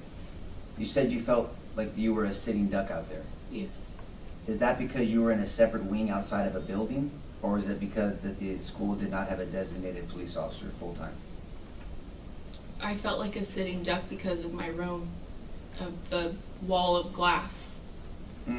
Okay, so we know that you're in the wing, you're in the D wing, D for Delta, right? Mm-hmm. Okay, so A, B, C, D, E, you're a D, and you're in room 16? Yes, sir. Okay, and so you just felt because you were kind of winged out, you weren't within the confines of a building, felt like a sitting duck. Correct. But I guess the second part of my earlier question was, it's also a fact that Robb Elementary unfortunately did not have a full-time officer assigned to it. Are That you aware of doesn't that? help anything Yes. anyways. And so the high school had a full-time officer, but not the elementary school. Yes.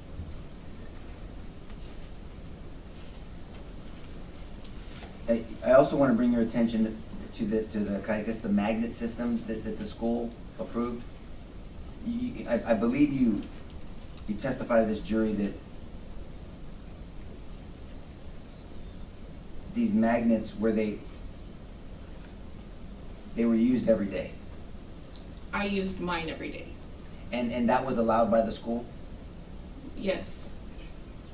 And I believe you said they were issued by the school. Yes. Okay.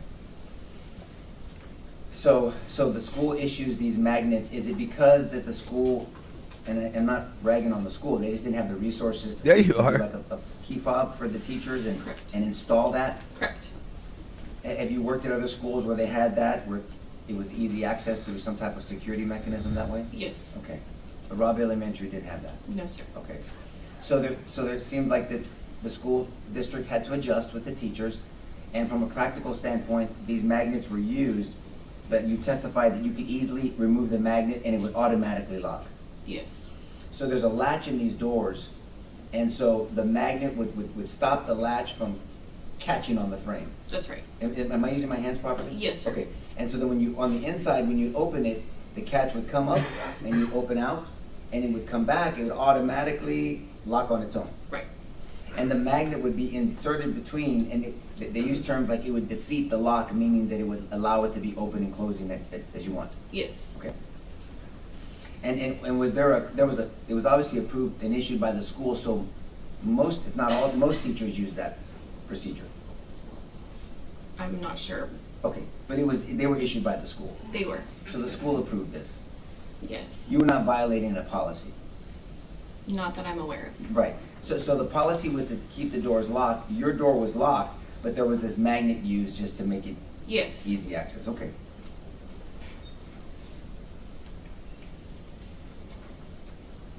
Now, to bring your attention back to the incident, and when you got your children out of the bathroom and into your classroom, you didn't have to lock the door because your door was always locked. Yes, sir. You just removed that magnet. Yes, I've got to Got step it. away for just a few And moments. then I'll be right back, guys. You made a strategic decision to go to a certain corner of Yes. the room. Now, the government asked you on whether you second-guessed that decision. Was that the corner that you'd always practiced on those 1 or 2 times a year drill? Yes. But yet, at this time, once it was actually happening, you questioned on whether that was the best corner? I questioned whether I needed to have more cover. Oh. Cover meaning something that would stop a potential projectile. Yes. In your mind, what would that have been? Well, I used a desk. Okay.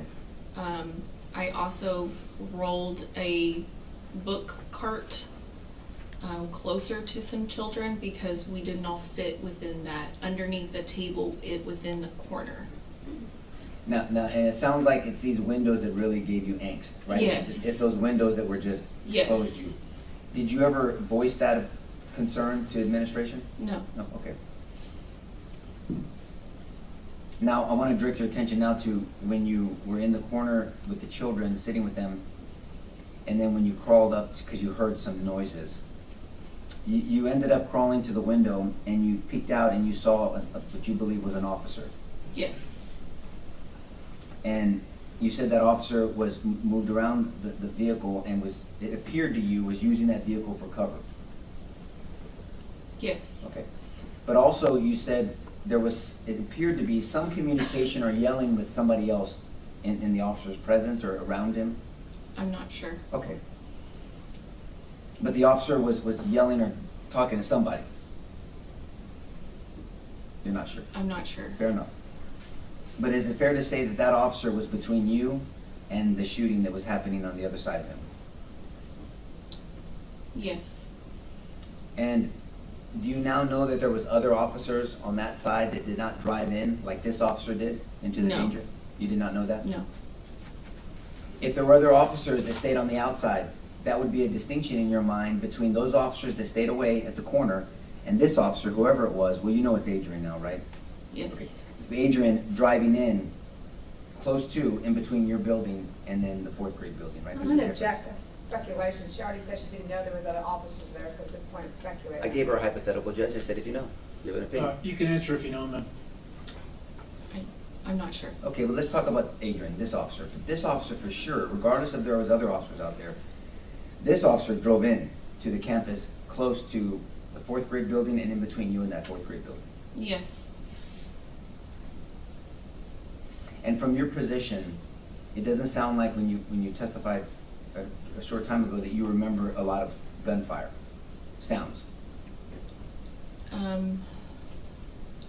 The initial ones, yes. We did hear several more once we were in the corner, but it wasn't a lot.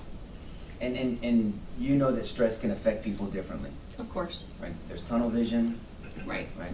There's perception distortion, Right. and there's something called, have you ever heard of auditory exclusion? Yes. Right, which things kind of, and it sounds like maybe that was happening understandably a little bit to you. Mhm.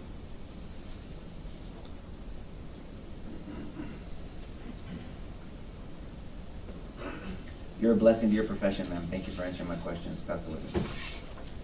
No more questions, Your Honor. She may be excused. We're probably about to go on our break, 15-minute break. Oh, yes, I'm sorry, Judge. Yes, yes, sir. You're released from the subpoena, ma'am, and you're free to go. Thank you for being here. We would ask, because the rule's been invoked, that you not discuss the case with anybody until you're aware the trial is over with. Thank you very much. Thank you. All right, ladies and gentlemen, let me go and give you your morning recess. Take about 10, 15 minutes. We'll call you back in shortly. Would everyone rise for the jury? Told y'all. You want to open up that? Fuck, that's just as bad as the fucking the Eagle flagpole thing. So pretty much what we've gathered today, there it is.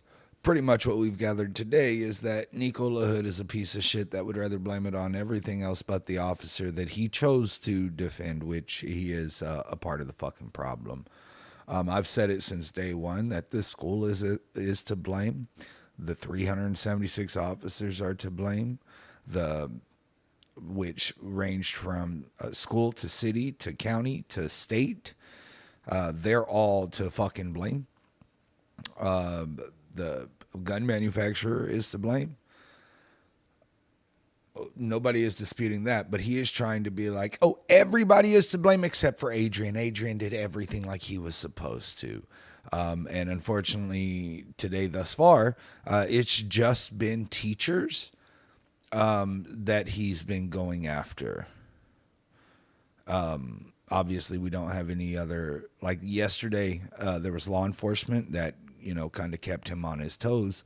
But if y'all notice, Nico goes hard at these teachers. He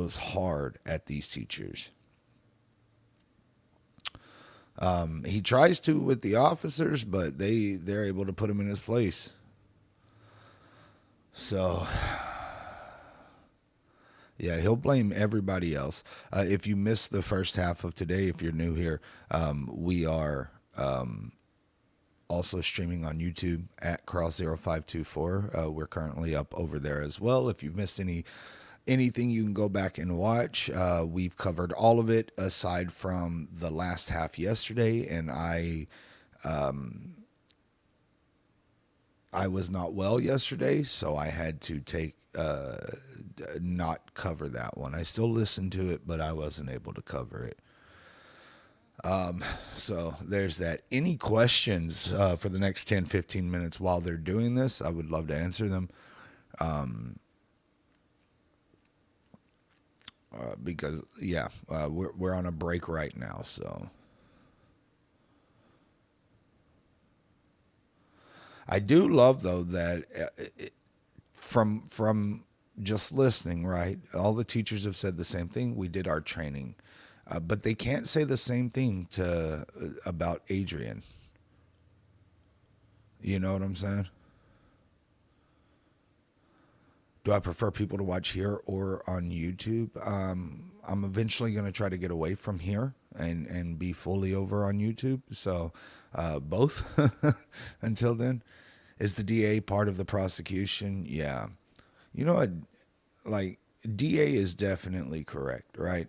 Defense attorney, dumbass, same letters. Have I seen the documentary Thoughts and Prayers? I have not watched it yet.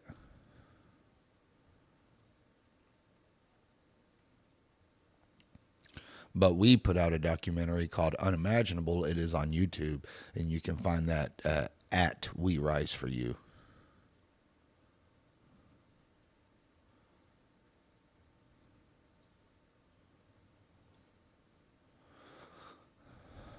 Not sure how it works, but were you able to be present there? I've answered this a lot. I'll answer it again.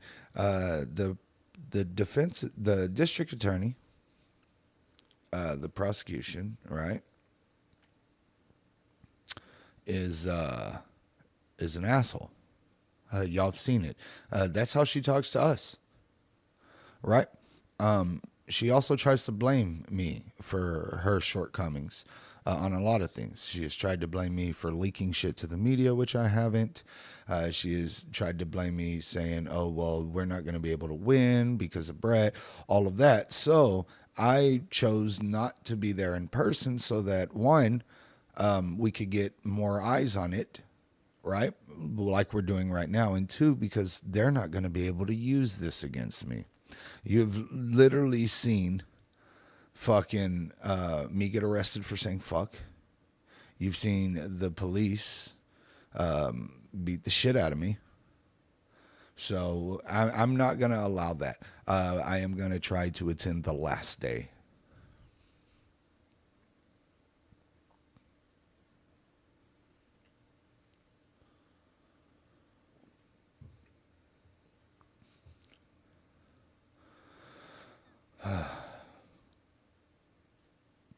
Yeah, she's terrible. You know, she's not even doing a good job as prosecution. She doesn't care. She doesn't really want Adrian to be fucking held accountable.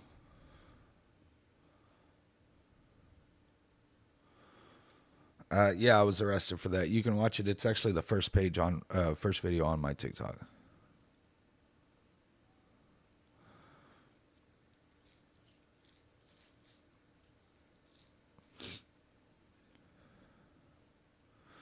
Do we know if the jury is going to go in the building like they did with Parkland? Probably not. She needs to go back to her private practice. Yeah, 100%.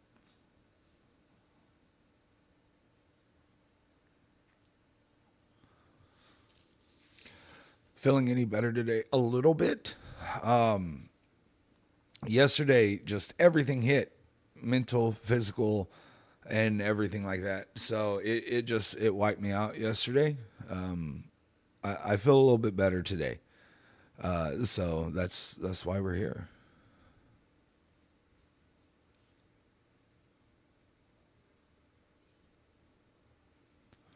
Prosecutor's not doing her job. Yeah, I mean, that's 100% correct.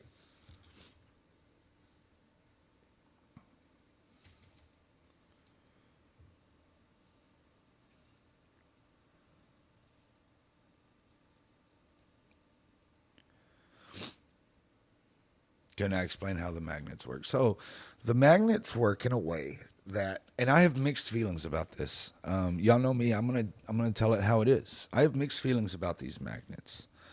The way that the magnets work is that the doors are supposed to be locked at all times. So you put the magnet there so it doesn't catch, so that you can freely go in and out. Right? Which it makes sense, especially like for that second grade class. That was that teacher that was just talking, when you have students having to go inside the main building for the restroom, and when you have, counselors and shit like that. 100%. Unfortunately, in this day and age, when we don't do anything about the guns, when we have it so accessible and so easily that anybody can go and fucking grab one and go to a school and do these things, I don't like it, right? So it's like I said, I have mixed feelings about it. Are there any other court cases coming? One more, Pete Arredondo's.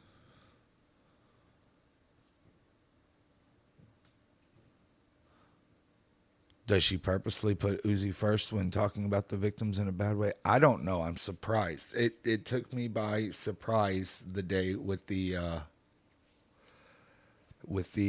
medical examiner. I was not expecting that.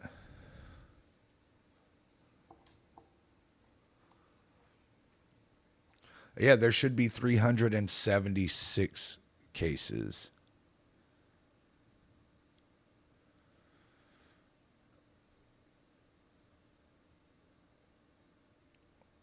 There should be 376 fucking cases.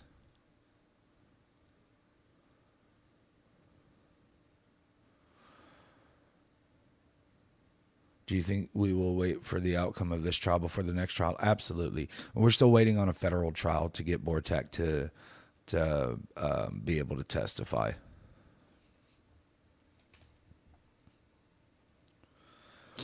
Yeah, we're waiting on a few things before we do Arredondo's. And when I say we, I don't mean like we. Like, I have nothing to fucking do with it, but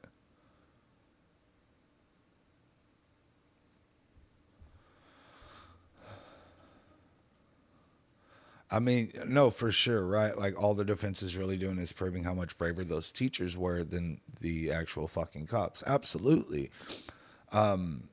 I'm curious how he's going to try to spin it, because from what we're hearing, what I'm hearing, what all of y'all are hearing, is the teachers did what their training told them to. Even the teacher that was shot did what training told them to. Was shot, was like, hey, give me your phone. We don't want any noise coming out of here. and everything like that, which once again, I feel, that's a hard one. There's back and forth on that, but all of the teachers did what they were supposed to. Why couldn't the police?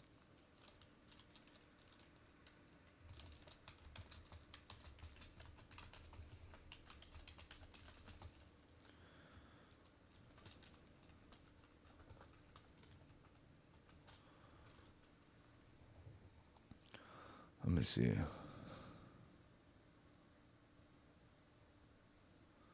Yeah, the prosecution is absolutely not doing their fucking job.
All right, sorry about that. Had something I had to take care of. We are back, and it looks like court might be back in session as well. Perfect timing.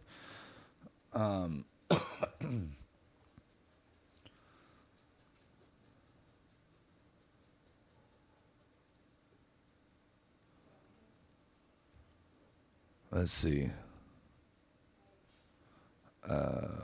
Was this cop first on scene? Yes. Yeah, he is. He was. And I don't know why Court TV is acting up right now.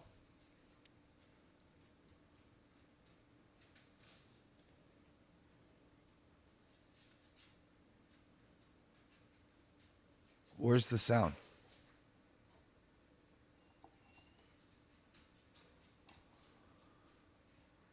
Court TV, hello.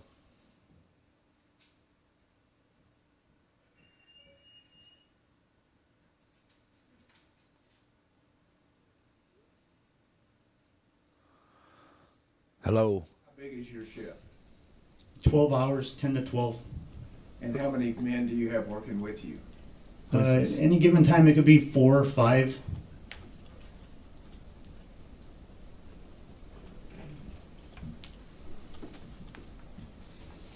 And I'll direct your attention then, if we could, go to May 24th, 2022. You recall that day? Yes, sir.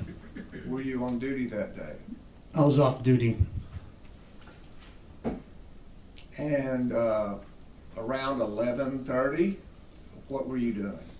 I had just finished up a run. I was on the way to the gym in my patrol unit. They let us take it off duty. What do you mean by I just finished up a run? I just ran. I was on the way to the gym. It was my day off.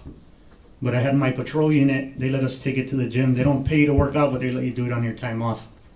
So on your time off, you were doing running? I mean, just jogging? Is that I had done a couple miles and I was on the way to the gym. to do weights? Yes. Okay. And did something keep you from getting to the gym? I got a text message. There's a group message with it's the sheriff, the chief, the deputies, and that's when I heard about an active shooter at, well, they said a school. I didn't know what school yet. So I turned around. You heard active shooter and you turned around? Yes, sir. Where did you point your vehicle? All right, so this is Joe I was Vasquez, going westbound on Uvalde 57 sheriff, towards La Pryor. who was I fucking turned there and needs eastbound, to be headed on towards court as Batesville, well. Take 117 or towards, he needs to be on trial. Uvalde. So the active shooter, you knew it was in Uvalde? Yes, sir. And is that your jurisdiction? No. Is it your county? No. And yet you went? Yes. And how long did it take you to get there?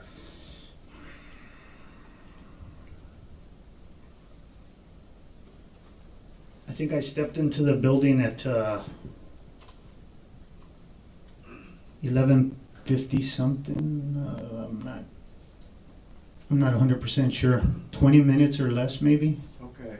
And Oh, on so your you were way in there. Did you drive the speed limit? No. No.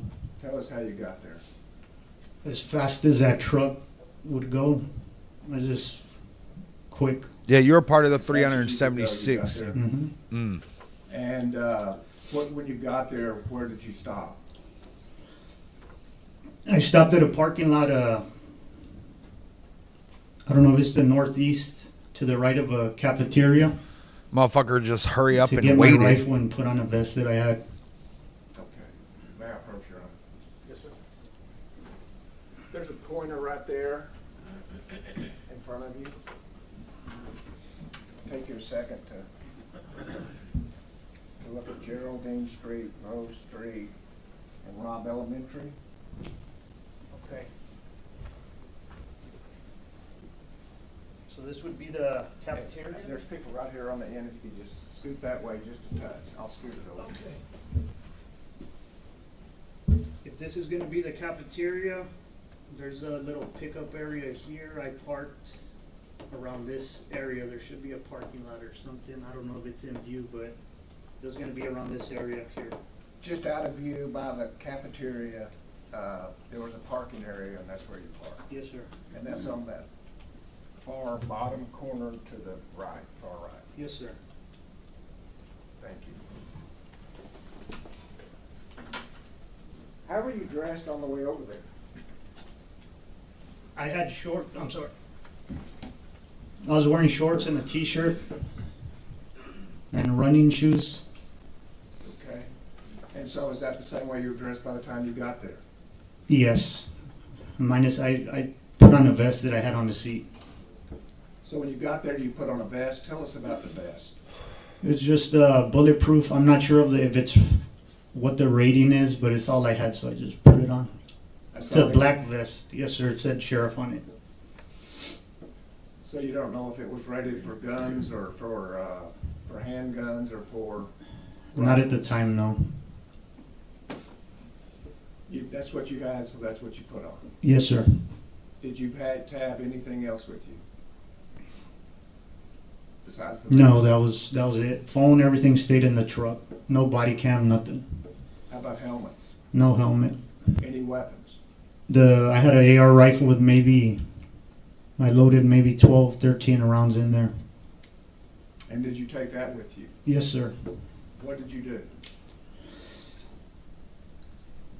I see some parents, I believe those parents approaching from the right into the parking lot. There's two BP agents. Looks like they're taking cover. They have their rifles out. So as I see the parents approaching, I load real quick, get out. Then I ask where the shooter's at. He looks a little confused, but points somewhat in the direction of the main building he was at. So I run towards the cafeteria. I know there's a gate there. I've picked my kid up there. I know the school. I just didn't know the name at the time. Let me stop there for a second. You said you picked your kid up there? Yeah, I picked my daughter up right there on the side of the cafeteria. There's a little driveway you pick up the kids. So I picked her up there before I know where the main office is at and the cafeteria. Other than that, I just know that location. So was she going to school there that day? Yes. Okay. So then what happened? So I know there's a gate right there to the cafeteria, so I make my way to the gate. There's a school, I think it was a school officer coming out. I think it was Mike Hernandez. He has something in his hand. He's walking away and ask him where the shooter's at. And same thing, he looks kind of confused, points. So I go past him.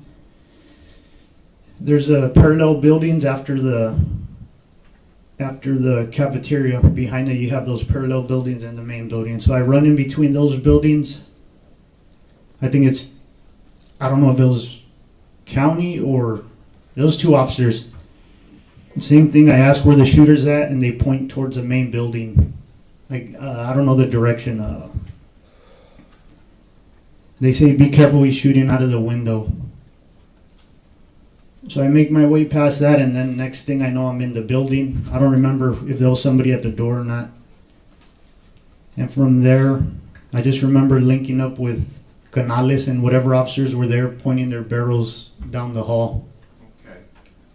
Now approach again, Your Honor, to show. So you did absolutely fucking nothing. Your ass needs to be on trial too. Fuck you. So I was parked here. I made my way over here towards the gate. This is where I ran into the other officer. Ran through here. There was two officers, I believe, right here. Then I made my way into the building right here. These are the windows they were talking about that he was shooting out of. Where were the officers when they told you, be careful, he's shooting out the windows? Somewhere right around here. And did they point to the windows they were talking about? Yes, it was going to be these windows here. Okay. So when you found out that he was shooting, did that stop you from going forward? No, I just ran quicker. You did what? I just ran faster to get in there. To get in there? Yes. When you found out he was shooting? Yes. And where did you go? I made entry to this doorway right here, and that's where I can't remember what happened between here and I linked up with those officers. I can't remember if someone was at the door either. Okay. But you got to the... Ran fast as shit to just not do a fucking Didn't you say thing. you So he listened drove to the fast, officers? he ran fast, Yes. and then he sat and waited. So when I get there, I make contact with Lieutenant, I believe he was Lieutenant Adrian Gonzales, and they're just briefing me on the situation. They're telling me which classroom they think the shooter's at. I remember them describing the chair. They point, they're like, where the chair's at. At some point, I asked if they wanted to make entry, and no. They say something about a negotiator and a shield.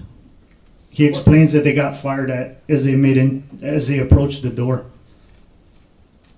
And so what did you do when you found out that that police officers had been fired at? There wasn't really much I could do. Whatever they needed, I just joined in on whatever they were doing. So what did you do? What did you join in on? On the hallway, I just stood left of, I believe it was Adrian Gonzales. I just stood left of him, pointing my rifle there, waiting to see what was the next plan. If he's standing right next to Canales during this, then he's on our documentary, Unimaginable. What the purpose of those officers was? I think they were waiting on like I said, I remember him mentioning a negotiator and at some point a tactical team of something. And while you were there, did a tactical team arrive? Eventually Bortak showed up. And what did you do when Vortex showed up? It's a little bit of a blur, but I know I talked to them, asking if first, when they got there, I thought they were gonna have some kind of equipment to breach the door, which they didn't. I remember asking about a sledgehammer. Eventually that rifle-rated shield came up, and that did show up eventually, but just little things like that. I could hear them talking about breaking windows. It didn't happen. And so, with Vortex, you expected there to be some equipment, Yes. and that equipment wasn't there. No, just what they were wearing. Okay. Well, and one thing specifically you said was a sledgehammer. So anything to maybe break the door handle. That's what I was thinking at the time. And then the shield, maybe the shield, because I don't know how many whacks it's going to take. But just little things crossing my mind.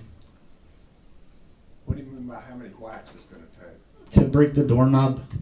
For what purpose? Or I don't even know, at the time I don't know which way the door opens, just to try and break the door down.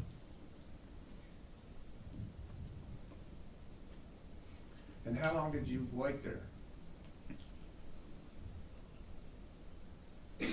I know I ended up leaving to make a call. I was still trying to find out where Ava was, if she was okay.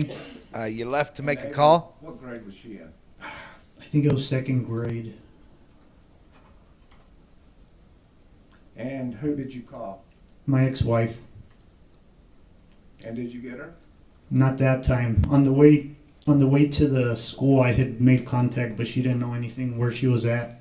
She might have been at the school at that time, or by the time I got there. So you didn't know the condition or situation that your daughter may be in? No. And as you're standing in that line, what's going on in your mind? I don't know if she's in there.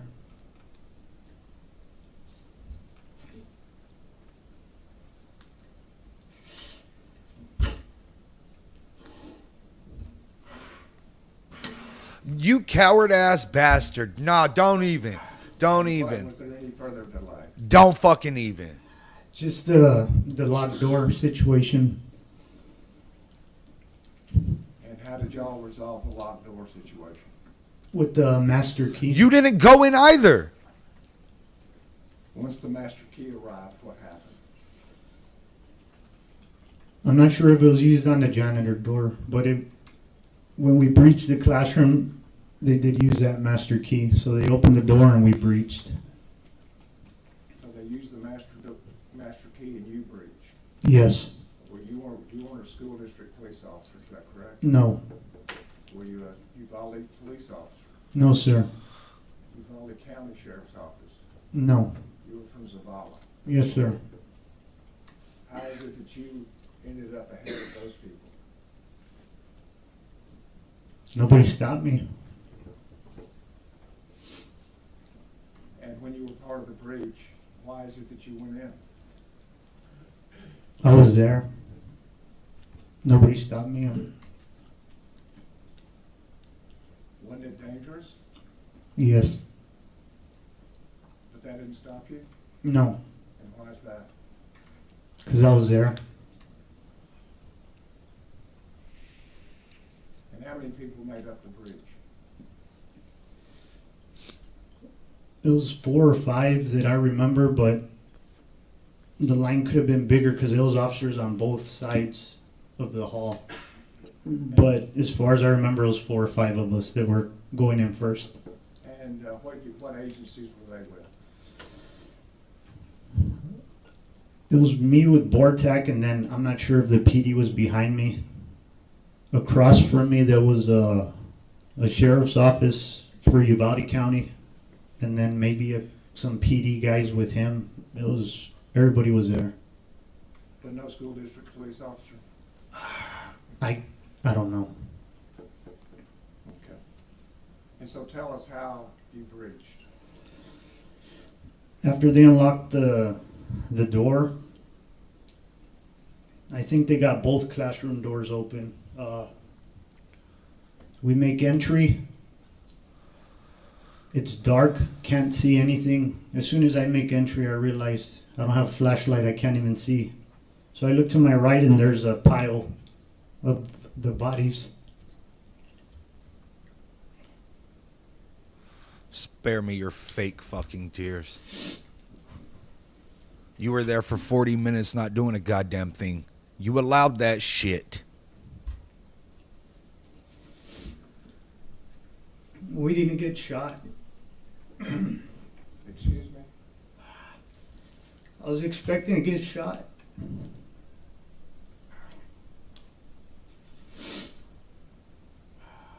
You didn't know where the shooter was? No, I thought he was gonna be to the right as soon as we made entry. You thought he was gonna be where the bodies were? Yes. Y'all just heard him say that they didn't get shot on the breach. That's where you focused your attention. Yes, but it was hard to see. It was dark.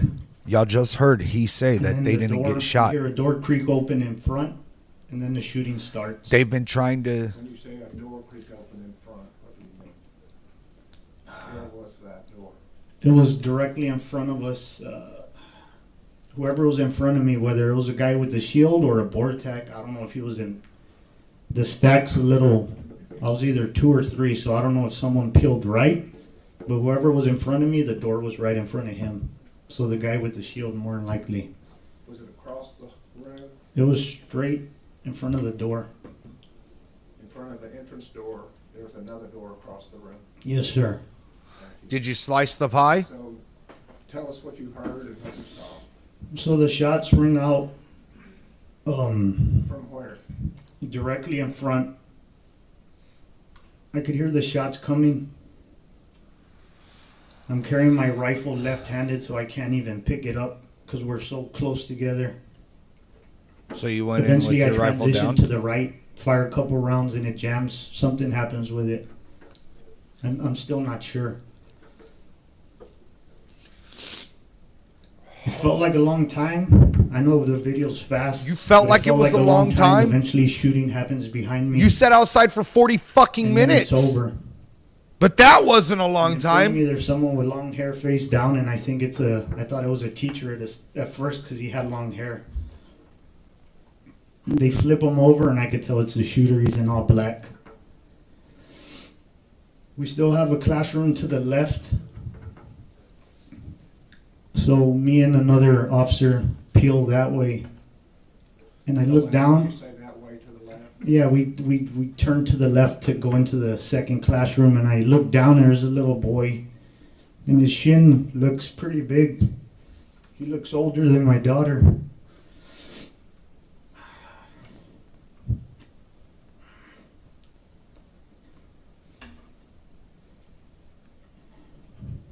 So I think maybe she's not in here.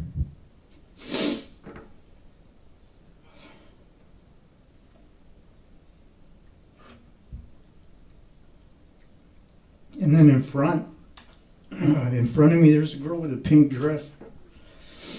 And I thought I saw her stomach move. Like she took a breath and held it, I'm not sure. And I asked the guy to my left, did you see her breathe? But at this time, it makes sense now. I'm not getting responses, but I have a gas mask on. I don't know if he answered me or not. But right after seeing hers, when all the chaos in there started, the desks being pushed everywhere, screaming, I got out of there at that point. Once they flooded the classroom, I left to look for my daughter. I didn't want to look in there, see her in there. So you took care of the shooter, and then you went to look for your daughter. Yes, sir. I'm sorry, I moved away from the mic. And where did you look for your daughter? From where I parked to the east of that towards Highway 83, there was a little field there. You know, Somewhere along the way, I got info that there was kids there, like a staging area. So I made it there, looked for Ava. She wasn't there. The superintendent, Dr. Harold, was there. There was a teacher there, a teacher aide, and I asked for Ava, and she said she's at the Civic Center. So I felt a little relieved. And I asked her, you saw her get on the bus? And she says, no. And it makes me mad. makes you mad. Well, my son never made it to the Civic Center because you and 375 other fucking cowardice pieces of shit did absolutely nothing for 77 minutes. So I don't give a flying fuck if you're mad. I got mad that she told me that. So I asked Dr. Harold if I can get on the bus and go to the Civic Center, and he says yes. So we get on the bus. We're near Highway 83, and on the way they say there's kids at a car wash. So I tell the bus driver to stop there. I don't know if she was already going to stop, but I tell her stop at the bus at the car wash on 83. Before we get there, more radio transmission comes out that they ran across the street. And sure enough, they're not there. So I asked the bus driver to turn around, and she's taking too long. So I have her open the doors, and I get off on the highway, and I run to the house. And you see the kids there. To your house. I ran to the house where the kids ended up. Yeah, I get off on the highway, and I run, get to the kids. Look through them, Ava's not there. They're in somebody's front yard. There's a lady at the door. I asked to use her phone. Same thing, no answer. So I don't know where Ava's at. The bus ends up getting there. We get on the bus, go to the Civic Center, get off, walk in there, and the kids are in rows, almost like a formation. And I don't see her at first. It feels everything leaves my body. And then out of nowhere, she like appears, and I hug her. We go towards the back wall, and then a teacher. This dude saying that he made the but bus I don't do know a if it was a detour teacher, for but his she kicks own me out of there because I sake. have a rifle. So I leave my daughter with a relative there. He was looking for his kid. I asked him to give me a ride back to Rob because I fired my weapon. Pretty sure I had. So I knew I had to go figure out what they wanted to do with me. So I went back to the school. I met with a ranger, and he So took my you- weapon later on that day. You left with weapon in tow away from the crime scene? Since you had fired shots. Yes, sir. Was that Wow. under the police shooting? Yes. So that's nothing unusual. No, they take your weapon. Wow. Very good. Thank you. Pass. Yes, sir. You're a sergeant still? With the investigators now. So you're investigator, not sergeant? Yeah, no, not sergeant, just You investigator. want me to call you investigator Vasquez or Mr. Vasquez? Or? It doesn't matter, however, whatever's easier. Well, my name's Nico, and you can call me Nico. Yes, sir. I didn't want to cut you off. A lot of that you were saying was not relevant to Adrian, right, or this trial, but Okay. I think we all just wanted to hear from you, and we're grateful that your daughter's okay, and thank you for your service. Fuck him and his service. Have you testified And before fuck you, in your Nico. duties as a police officer? Not to this magnitude, but In trial you have? yes, sir. Have you been cross-examined by a defense attorney? Yes. Maybe, okay. Well, there's no gotcha. I mean, you're not the opponent here. We're just gonna ask questions. I'm gonna ask for your information and what you knew or didn't know, and really talk about some of your experience, okay? Okay. If you don't understand my question, you stop me. Say, Nico, can you repeat that? Or I don't understand what you're saying, and I'll do that. Yes, sir. So it sounds like, may I call you Joe? Yes, sir. Okay, thanks, Joe. It sounds like that you were kind of operating in two functions. You were operating as a law enforcement officer, but also as a daddy. Whatever I was needed. I know, but you don't divorce yourself from being a daddy, right? No. I mean, you weren't just going to any school, you were going to the school. I mean, in all of us as parents, there's a lot of schools that we care about, but then there's the school that we care about where our children go. Mm-hmm. Is that a fair statement? Yes. Okay. And no trick questions, just No, tell I me if you understand. understand me if I'm, so you were driving, at some point you realized it was Robb Elementary, Yes, sir. and then you knew that your daughter went to school there. I didn't know at first, so I have the kids and the ex on a group, And I know 2 of my kids were going to Morales Junior High, one was going to high school. Ava, I didn't know what school she went to. They said Rob when I was on the way. Got it, okay. But at some point you realized that that was the school that your daughter goes to? Yes, Because you've actually, like you testified to this jury, you've picked her up from there before? yes, Okay. And so you get there and you testified that it took you 20 minutes or less to get there, believe so, about, and you said that you stepped in the building at 11:50 something, right? so, yeah, I'd have to look at the video. I believe it was something like, If I represented to you that it's 11:56:28, does that sound about right? sounds about right. 11:50 something? And you said that you threw on your vest, but you weren't aware of its rating. Yes. Is it a vest that you wear on a regular basis? No, Okay. that's not a duty vest. Okay. Where did you get that vest from? It's from the sheriff's office. So is it kind of a vest that you grabbed and maybe that's why you didn't know what was it rated for? It's more of like a tactical style vest, something you wear over, not part of a uniform. And for the jury's sake, for tactical, you mean people can put extra magazines in there, you can put a flashlight, a knife, something like that? Yes, sir. It's not necessarily for protection, No. right? Okay, so then it looks like you showed up the jury on this, that you parked where the drop-off is, and looks like you entered the east side of the building. Yes, sir. You know now that there's a north side, there's a west side where this animal entered the building, right, this shooter? Yes. And then there's the south side, and then you entered the east side, correct? Yes, sir. And so, as you were going by, you testified, it caught my attention, you said that there were officers, even when you first got there, they were taking cover. Yeah, it was Border Patrol agents.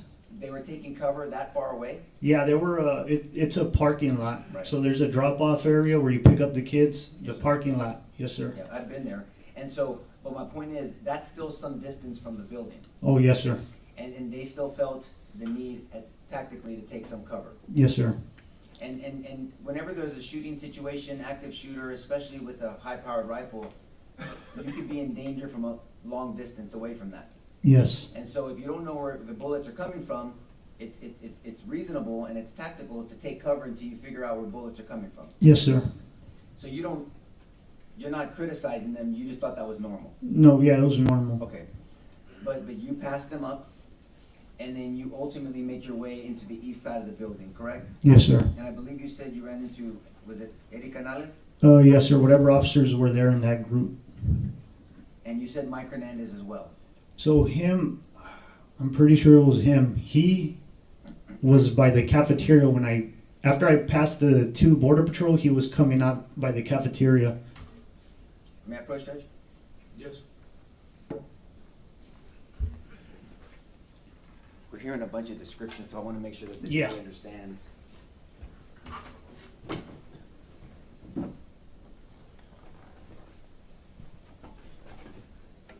You understand what this says? Yes, sir. Can you show us what we're against for clarity? So this is the pickup area, I parked here. I believe if it was Mike, it was somewhere around this area. And what was he doing? I'm not sure if he was walking out, I don't know if he had keys in his hand or something. He was doing something, I don't know what, but he was walking. the So you're opposite. walking this way and he's walking opposite? Yes, sir. Okay. And then, and Mike Hernandez, he works for Just what? here, could you move? I don't think these folks can see, maybe just Oh, over I'm here. sorry. Sorry about that.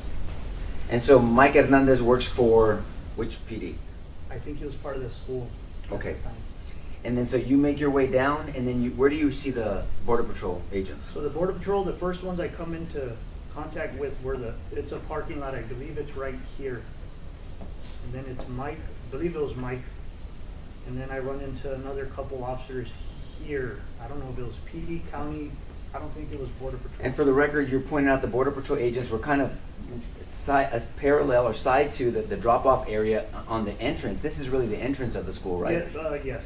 It's really it's east facing, but it's the entrance to the school, right? Yes, sir.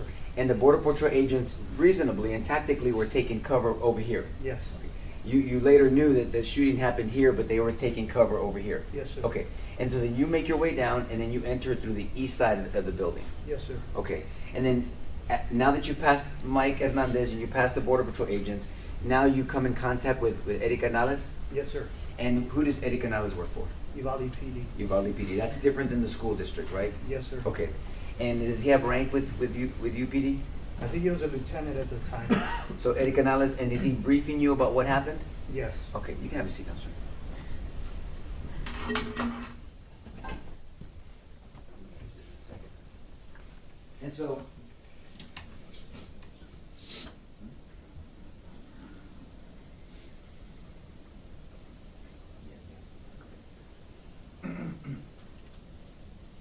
And so, you got briefed by Lieutenant Canales about the attempted breach, initial officers that had went into the building, and the fact that the shooter shot at those officers, and two of them were hit. Yes, One of them was skinned in the head, and the other one was hit in the ear. yes, You're aware now that officers early on initially tried to get into that building and tried to breach that classroom, right? yes. And one of those officers was Adrian Gonzales. You know that, right? Now? Now, yes. Yes. At the time, you didn't know, but you knew there were early officers before the 376 officers showed up. There were early officers, 5 to be specific, that tried to breach. They went into the building, and 2 of them were hit. Yes, Do you know now that they came in from different angles? Some of them came from the south, Adrian and another officer, and others came from the north side. yes, And tactically, that's not wise, but you had no choice, right? yeah, So may I stand up, Judge? Yes. So if you and I are in this hallway, and you're standing over there, Bill, and I'm here with a weapon, and we're both going to a danger, what could potentially happen between you and I? crossfire. Explain to the jury what crossfire is. Crossfire is pretty much as he explained it. I'm not gonna want my partner on the other side of wherever I'm shooting. You gotta keep in mind the backdrop, right? Make sure nobody's on the other side of the bad guy, pretty much. Stay out of the path of fire. But you later found out that those initial 5 officers, they Slice didn't the even pie take their and own fatal safety. funnels, guys. They went in and they subjected themselves not only to this shooter, but to crossfire. Correct? Yes, It's called friendly fire or blue on blue fire. right? yes, Okay. And that happened, and so that might not have been explained to you at that moment, but you were prepared to help out in any way possible. yes, sir. And by the time you showed up at 11:56:28 roughly, there were numerous officers there. Yes, I'm not sure of the number, but those officers. Did you later find out that there were 376 total officers there? Yes, And so then you offer your help to Lieutenant Canales to go in, correct? well, not me by myself, but I did mention making entry. So you suggested, are we gonna try to make entry? Yes, But not by yourself? no, not by myself. Why? You need a team, and there's enough of us there to form one. You don't need a team. You stop the shooting, stop the killing. You know this. Explain, why do you need a team to breach a door? Of course, they teach if you're by yourself, you go by yourself, but if there's enough for a team, you're gonna form a team. The first guy, the second guy might get hit, second or third, the rest can return fire and take out the shooter. And there's a difference in breaching a door. There's a difference between an inward breach door, inward swinging door, and an outward swinging door, correct? Yes, A what word? And we're gonna talk about some techniques of breaching, but explain the difference between an inward swinging door and an outward swinging door and what the complications are. an inward door, you'd be able to probably kick open. It's easier to breach. Outward door with a steel frame, you're not gonna be able to kick it open. Usually those open towards hallways, corridors. Judge, may I stand up? Yes. There's a difference we have between we have an inward inward swinging door and this inward. way. This is our room. We're trying And to that's breach. what- This is the hallway. That's what he And said. you agree that a doorway is a fatal funnel. Yes. We explained to the jury, they've heard it before, but from your perspective, what a fatal funnel is. Fatal funnel is this is where you're gonna die at the door. It's easy to, like right now, you can point where you came in through without even looking. That's the advantage this person has. They know where you're coming in, you don't know where they're at. And you're funneled in, and so it's a narrowing of an area that subjects the person coming through the fatal funnel to high vulnerability. Yes, And that's what you said. a fatal- Word you're gonna die and in a ward fatal are funnel. two Yes. different things. And so officers are taught Saying. to, at almost at all costs, to avoid a fatal funnel, yes, tactically. So an inward swinging door, you said you can either get a ramming device or you can kick open a door and then you can breach it. correct? yes, And then actually the inward swinging door tactically is to your advantage, because if there's someone back here, it's used as distraction or some type of distortion, so you can tactically. Yes. But an outward swinging door is different. Mhm. So let's talk about that briefly. So, Judge, may I use the witness for a demonstration? Yes? Joey, do you mind coming here, please? Do you mind if I use you in my demonstration? No problem. Okay. So what is it called stacking if we're gonna breach a door? Speak Stack. loud, please. So stacking's gonna be me and 2, 3 officers, they're gonna line up behind me. That's a stack team, Do you need a shield to have a stack, or can you do it without? without But a shield is better. shields better. Okay. And so if you breach an inward swinging door, you go where you need to go and tell me where I need to go, because there's corners, and then you don't know where the thread is, right? Yeah, well, it depends. If it's without a shield, you're probably gonna have the second guy peel right. The second guy's gonna do the opposite of the first guy. Okay, so let's go. So you go first, and so peeling right would be, as you go in, I would peel to this corner, correct? Yes, sir. And then I would clear the corner, you would clear the corner, and we would try to see where this thread is. Yes, sir. Okay, and so if you have, so one peels right, you would peel left, who would go for, who takes what role? So if, like I said, if it's somebody with a shield, you might stay behind the shield. Especially if you're gonna get fired at, you're not gonna really be able to peel away. So your cover's gonna be behind that shield, and hopefully he takes care of it. And so the shield person, depending on the rating, and there's different rated shields, right? There's one for handgun and there's one for long rifle. Yes, The one for long rifle is much heavier. yes. Right? You gotta And so peel the usually funnel person before you covers cut it the with a pie, shield. apparently. And then is it called the stick? The stack, is it called kind of a stick sometimes, slang? And so people are back here, the person with the shield, and the person holding the shield, that's their duty. They don't have a gun, they're holding that shield. Well, yeah, it depends on the training, but there's some Right. that he's gonna be in charge, he's gonna be point, and his weapon's gonna be out. Like if it's a haul, then the other guys will pop out, but it's different tactics. And so different people have different opinions about tactics, right? Yes, Can we talk about an outward swinging door? yes. Okay, can we use, Judge, may we use the jury room for a second? Just the door, we're not going in. Yeah, man. They can see. Can you guys see? Okay, so this is an outward swinging door, right? Yes. And will you explain, if you can, I know that the jury's behind you, can you stand where I'm at so they can see you? Explain what the complications are to an outward swinging door in a breach. So the outward, like I What said, Nico's is doing something- right now is fucking. You're not gonna He's be trying to able to cosplay. He's trying to live out all You of his don't have a fantasies rifle right or now. something. I get to work with the real not gonna cop open and that act door. like Okay, I'm you breaching mentioned something. somewhere. So explain to the jury what tools are needed for an outward swinging breach. You said a pry tool. What else? What is that exactly? Why don't you explain what that is? So a pry tool is something you're gonna jam in there, usually like a Halligan, but you're gonna need a sledgehammer to wedge it in there and pry it open. So one step at a time. Next So a he's gonna Halligan ask tool to has wear a two sides vest. to it, right? One of them looks like a pick and the other one looks like a pointy thing. And so you get this Halligan, some people say hooligan, right? Yeah. A Halligan tool, you put it in there and you're gonna want a sledgehammer or some type of battering ram to jam it in. Yes, sir. Right? Now the threat on the inside, as you're making all this noise, that someone on the inside, if they have bad intentions, they can be shooting at you through that door. Yes, Or they can be attacking you, whether it's one or more attackers, correct? yes. Okay, so so you need the Halligan tool, and then you need a sledgehammer as well. Yes. Then what happens once you do that?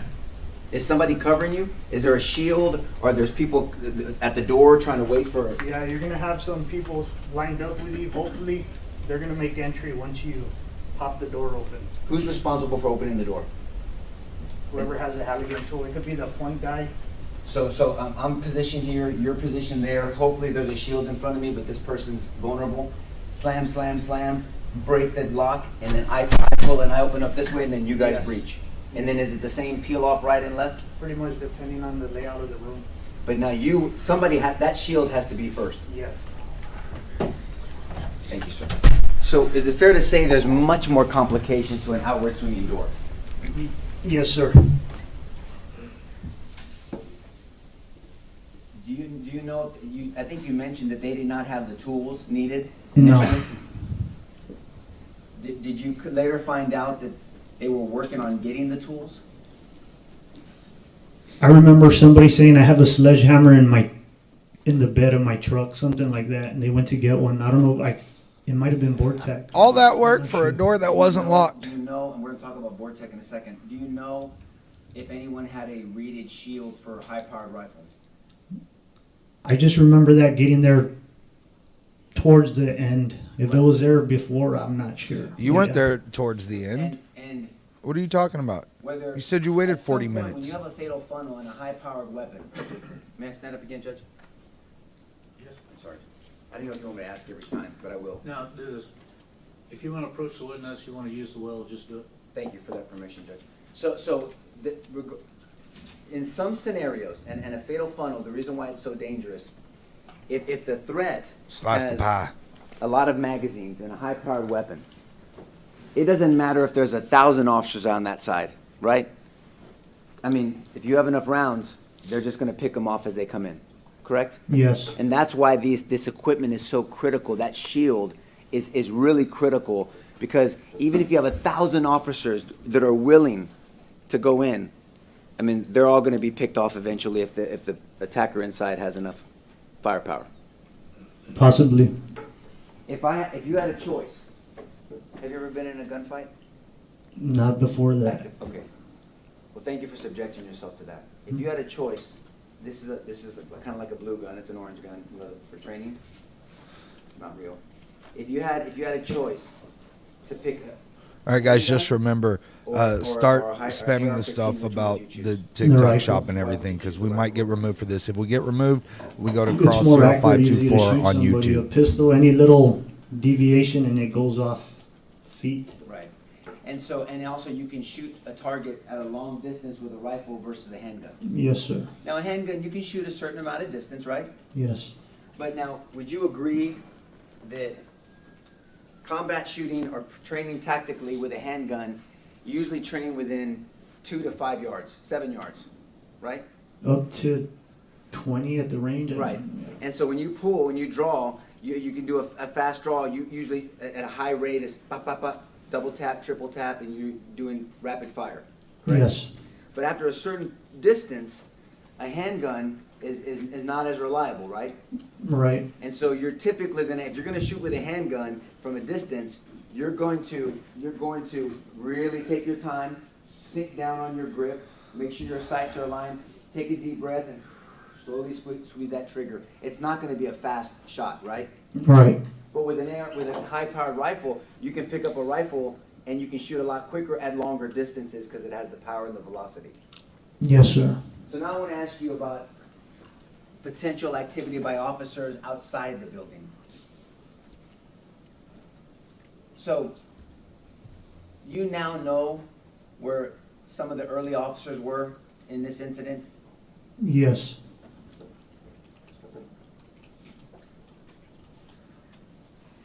And just really quick, before we get to this part, the breach to that door was at 12:50, correct?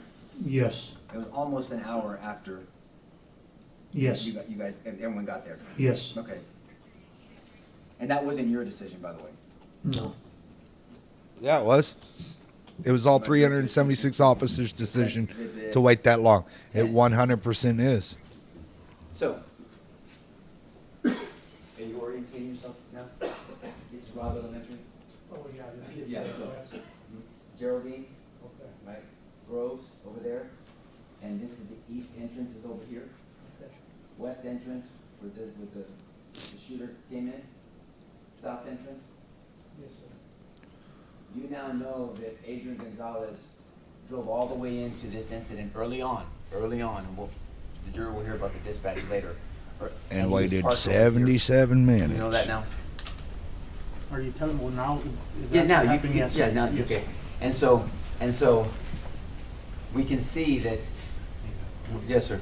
Let me start there so you can see. Yeah, give me a different view. Thank you very much. Thank you. You want to get oriented a little bit? I got it, I understand the west, the east. Yes, sir. You see that vehicle over there? Yes. Okay. That's, excuse me. That's a police officer unit? Yes, sir. And it's where Adrian Gonzales parked. Okay, and so if an officer is here, there's no line of sight to a shooter that entered into the west building, correct? Correct. And so, this officer here, after hearing gunfire without a line of sight, it's reasonable to take cover for some period of time to observe and orient yourself to what's going on and what's going on around you, correct? Makes sense. And if the officer's by himself, it's different. Do you think tactically it's different than an officer that shows up to a potentially dangerous situation by themselves versus having backup. Yes, And so your tactics have to be a little bit different, right? yes, As you described and educated the jury about tactics of breaching, there's tactics of trying to assess a situation when there's shooting if you're by yourself, yes. right?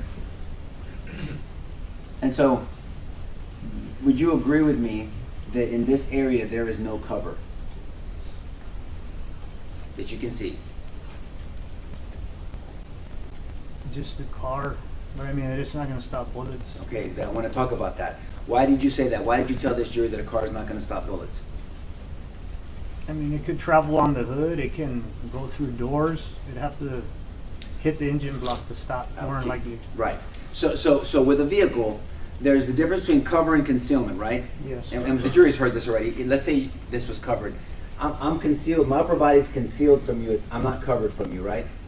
No, You could shoot through this Yes. TV, but you couldn't see me.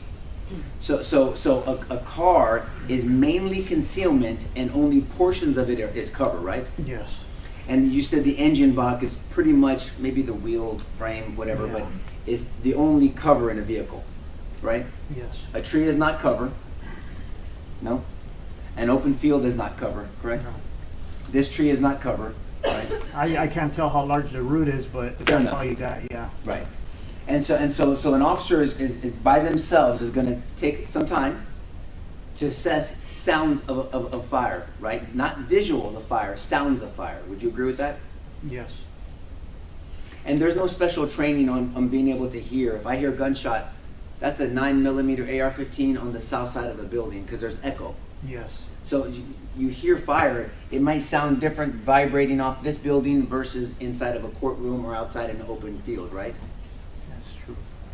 And there's no special training that you can tell where fire's coming from. No, What? So, A car is a lot more of fucking cover than, I don't know, let's say just having a t-shirt on in your now we're back to classroom. this one. So, we have an officer over here, and let's say for hypothetical, maybe you know now, there were 3 officers over here, right? okay, And that these 3 officers arrived 24, 25 seconds after Adrian to the scene.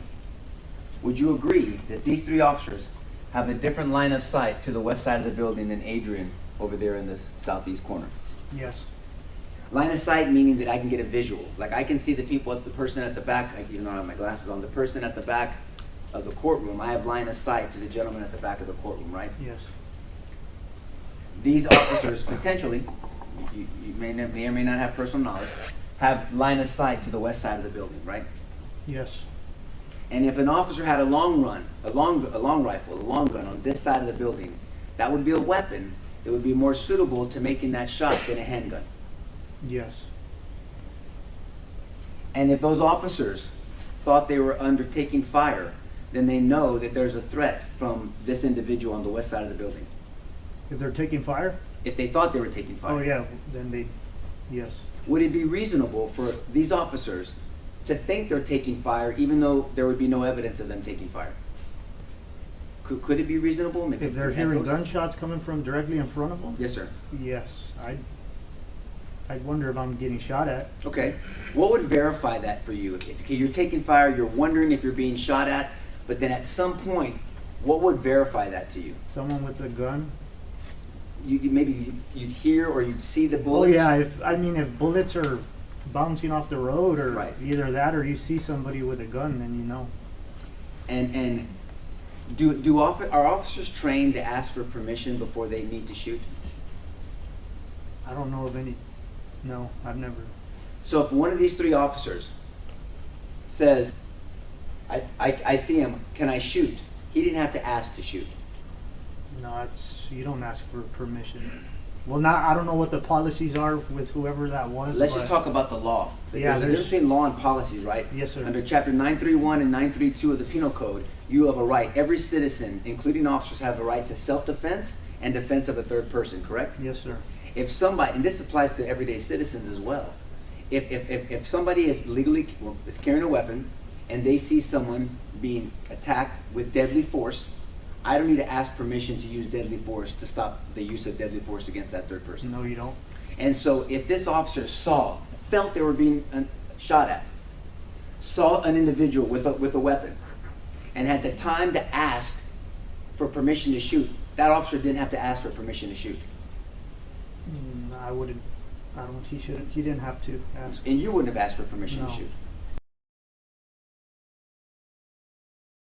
Oh, come the fuck on.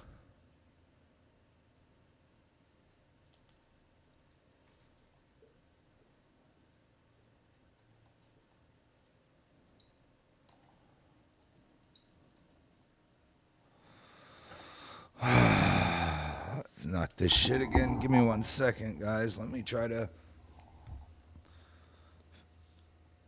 Yeah, I don't think it's us. I think it's fucking Court TV. Saw an individual with a weapon, and had the time to ask for permission to shoot, that officer didn't have to ask for permission to shoot. He didn't have to ask. And you wouldn't have asked for permission to No. shoot. Motherfuck.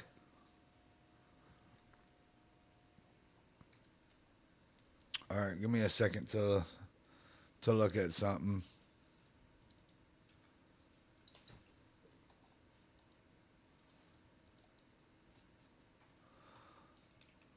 It's gonna do that shit again today. All right, give me 1 second.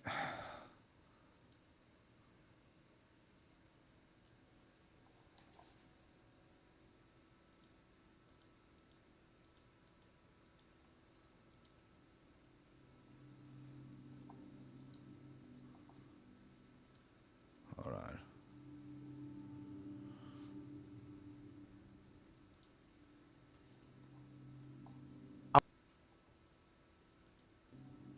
And breached and gone into that door following the shooter, right? If they saw someone with a gun going in there, yes. Would it make any sense to you, practically, legally, tactically, why they would drive all the way around to this side of the building and enter the other way? Does that make any sense? No. So out of the four officers, the four first officers at the scene, between Adrian Gonzales over here, there's no evidence, and he did not see this shooter, and these three officers, who had a better line of sight of this shooter? It would have been over here. Who had a better opportunity to stop this shooter? It would be the three on this side. If they actually saw the shooter, then it would be them. Who had the ability to stop this shooter? Whoever had a rifle.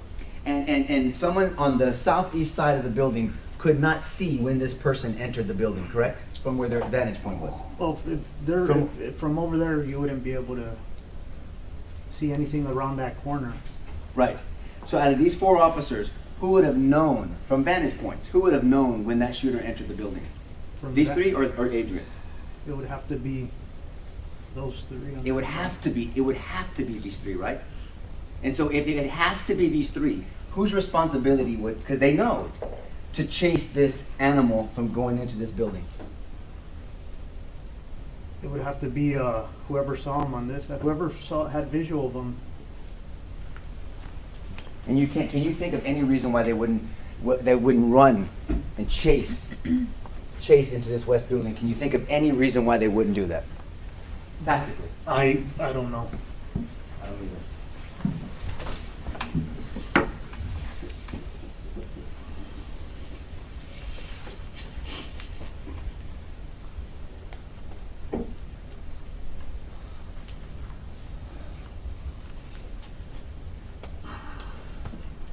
Just want to talk about the breach briefly. I think you testified that when they unlocked the door, they didn't use a Halligan, they didn't use a sledgehammer, they didn't use a wedge, a pry bar, nothing, right? They got a key. Yes, sir. And do you know now that Adrian Gonzales is the one that found the key for them? No, I didn't know that. Okay, so they finally got the key, and then they open this door and they breach. And when you guys come in, the shield takes fire. Right? Yes. Because actually somebody in the back of the stick, the back of the stack, takes a graze to his head. Yeah. And then they return fire and they send that son of a bitch to hell, right? Yes, sir. That's a witness. May I hear? Yes, sir. I want to start with what you said about waiting for other officers to arrive versus going in. What by is it? yourself. Hold on. What does he mean by? Yes, sir. Hold on. What is your training? If No, you're what do by they mean? yourself Oh, and he you're an found the active keys. shooter. The door wasn't fucking locked.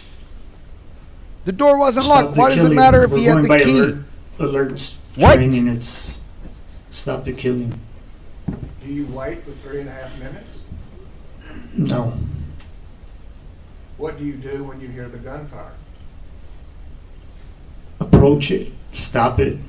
Approach the gunfire and stop the gunfire. Yes, sir. That's pretty standard police work. Is that correct? Yes, sir. Nothing new about that. No. And so if you just hear the gunfire but you can't see the gunfire, what do you do? Can you see that? Yeah, that's If you hear the gunfire but don't see the gunfire, what do you do? Try to assess situation, see if you're getting shot at, or if somebody else is getting shot at. And if there's shots and they're not at you, what do you do? Look for where they're coming from. And how do you look for where they're coming from? Take off in any direction where you think it might originate from. And that can be from the sound of the shots fired. Yes, sir. When you got to Uvalde, how did you find out where the shooter was? Just by asking. And you followed the direction from the people you talked to? Yes, sir. And did it take you 3.5 minutes after being told where the shooter was for you to act? No. Did you stand there for 3.5 minutes trying to decide if I should go forward? No. What did you do? I just ran wherever they told me he was at until I met with the other officers. Even though it could be dangerous for you? Yes, sir.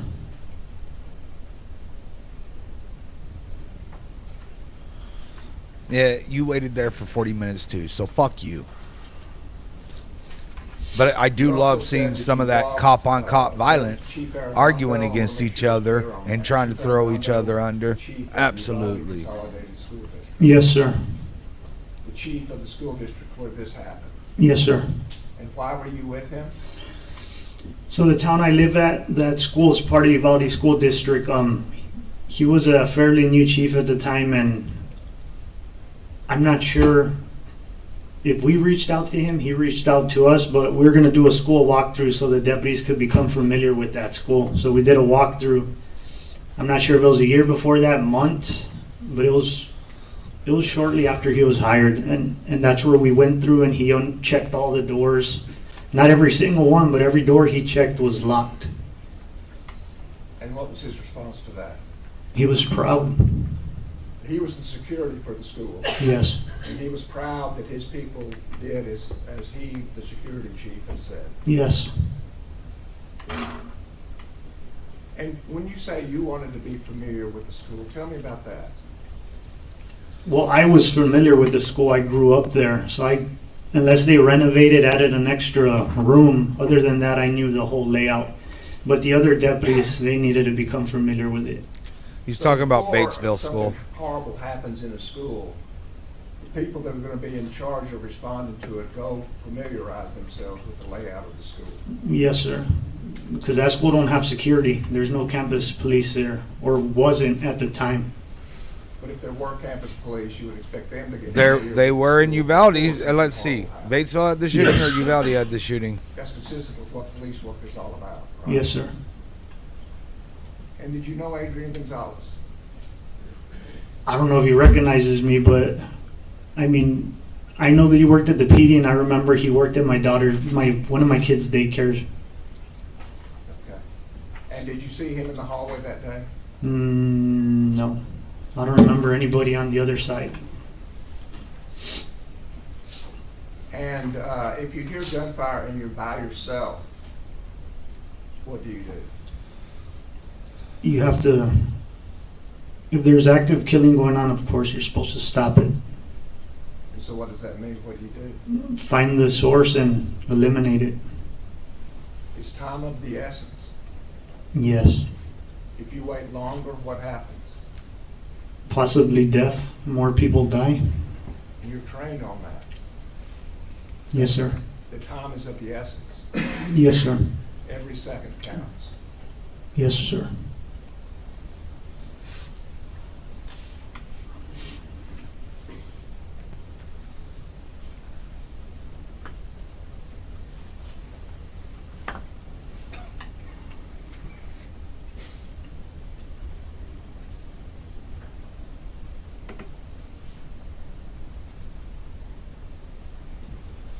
And because you've been trained, and the defense has sponsored you on that issue,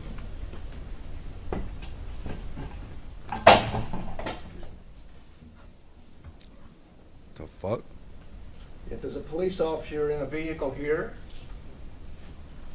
by this 1, 2, 3, 4, 5th building, in front of the 5th building, Okay. and you hear gunfire over here, and you're by yourself, what do? You have to head towards the gunfire, And so what direction would you take? the direction where I heard it. Would you show us with the?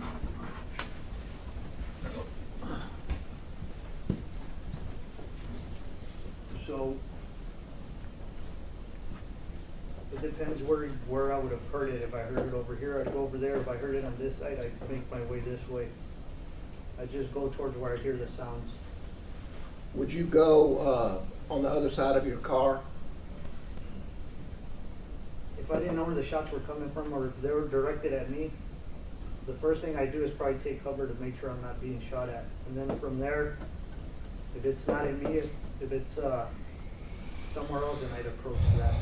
And if you heard a repeated fire? Yes, I'd be under the understanding that somebody else is being shot at.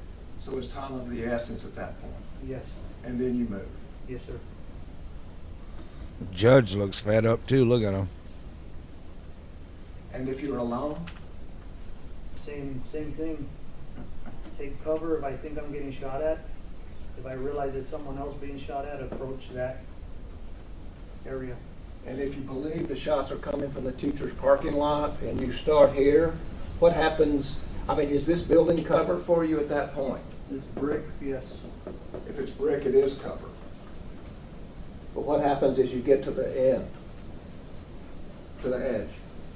And there's something in the way, so you'd have to stand far away from it to get a pretty good view.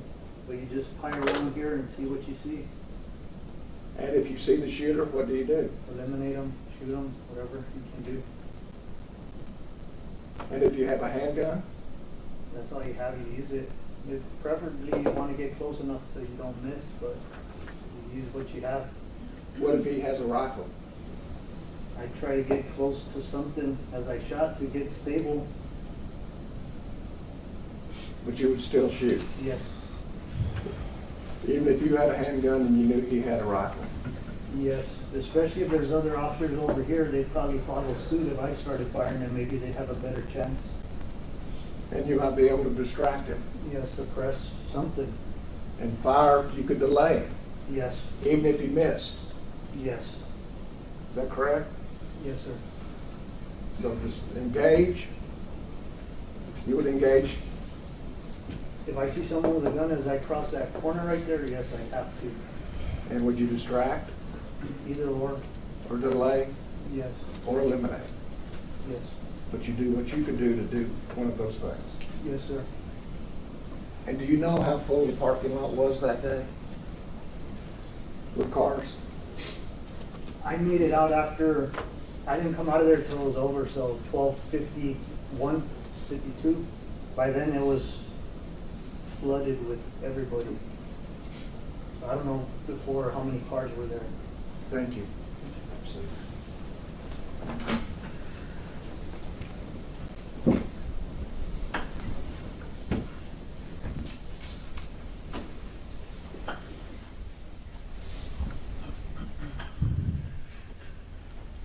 That's what.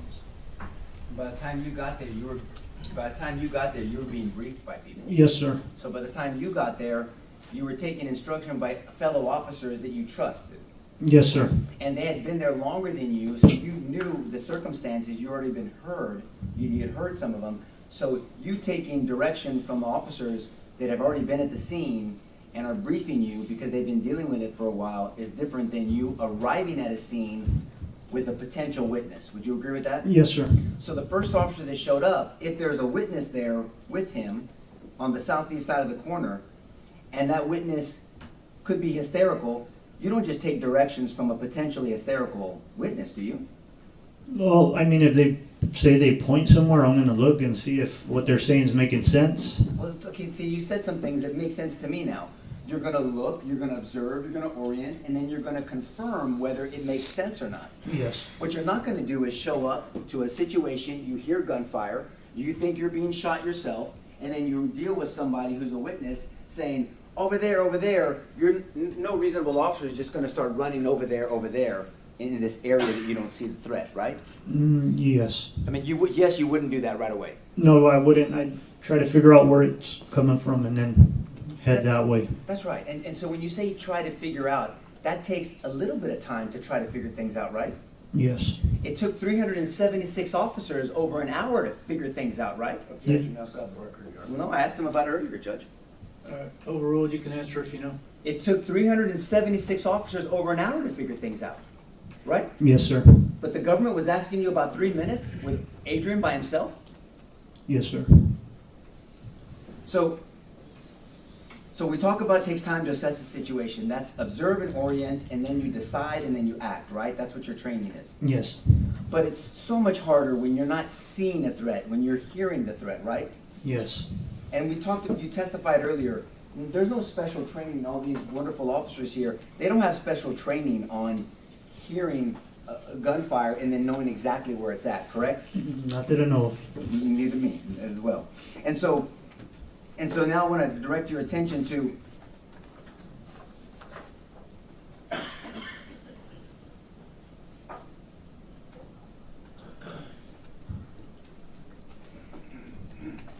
So I want to talk to you about what you know now, maybe what Adrian did. They were looking for a master map, a layout of the school, correct? Yes. Because you said you were familiar with the school because of your daughter being there. I knew of the two buildings. I knew where the check-in was and the cafeteria. All the other buildings, I've seen her run from every direction. I don't know which kids go where. So you know now though that Adrian drove into the trouble, right? All the way in the southeast corner. Correct? Yes. By himself, right? By himself.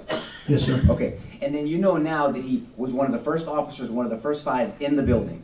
Yes, sir. You know now that he was in a fatal funnel with those first 5 officers, and 2 of those officers got shot.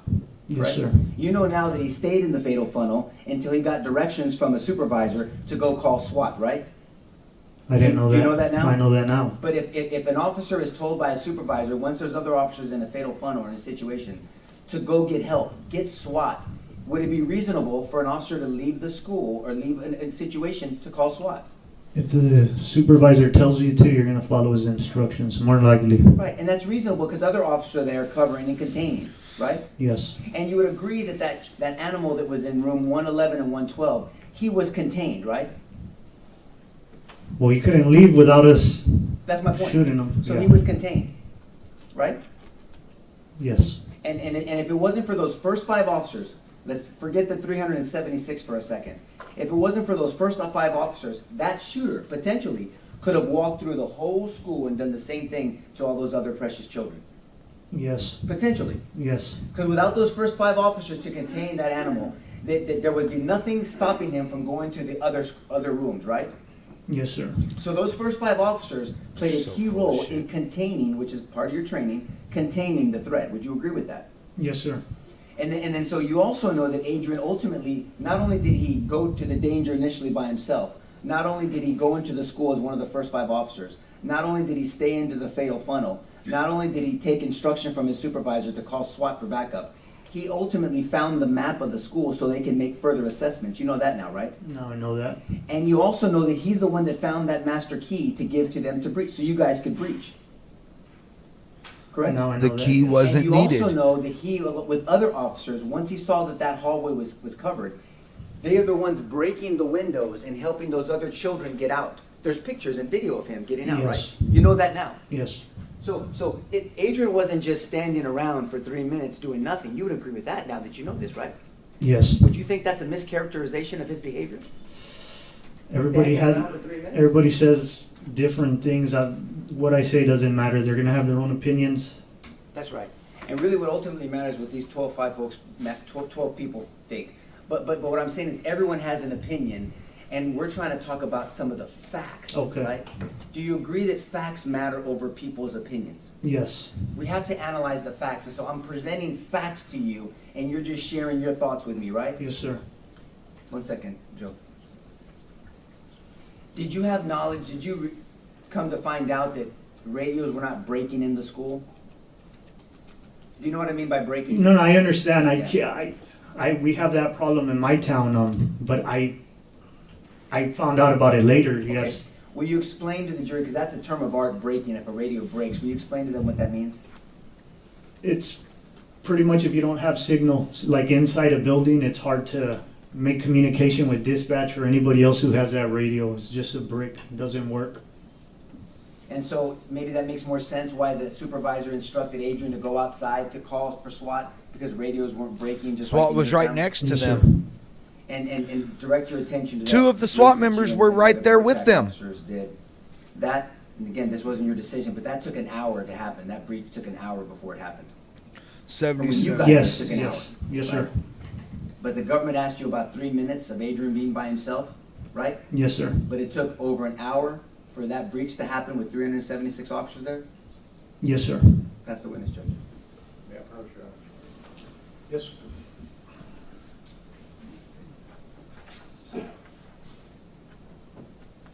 Those 3 minutes Officer, that they're talking about could have saved once again, 21 lives. we have a police officer in a vehicle at this spot, correct? Yes, sir. And he hears shots fired in this area, correct? Yes, sir. And there's a witness there, I believe, has been the representations, correct? Yes, sir. When the officer hears the shots fired and a witness gives you information, what do you do? I'll follow up on the information. For what purpose? If there's shooting going on, to stop it. To stop it, eliminate the shooter. Yes, sir. Don't you go get a map? Not if I hear the shots. I'll try and figure out the general direction and then approach it. Don't you go get keys? No, if it's outdoors, you don't need keys. If it's outdoors, you don't need keys. No. You don't have a family phone. No, sir. You don't need a map. You don't need to go get keys. Do you need to stop and evacuate people? No. So the fact that you may end up eventually evacuating people doesn't say what you were doing those 3 minutes, correct? No, sir. But he certainly wasn't approaching the gunman. No, sir. And you didn't hesitate to do that. I just asked and went. You just went. Yes, sir. Thank you. Pass it.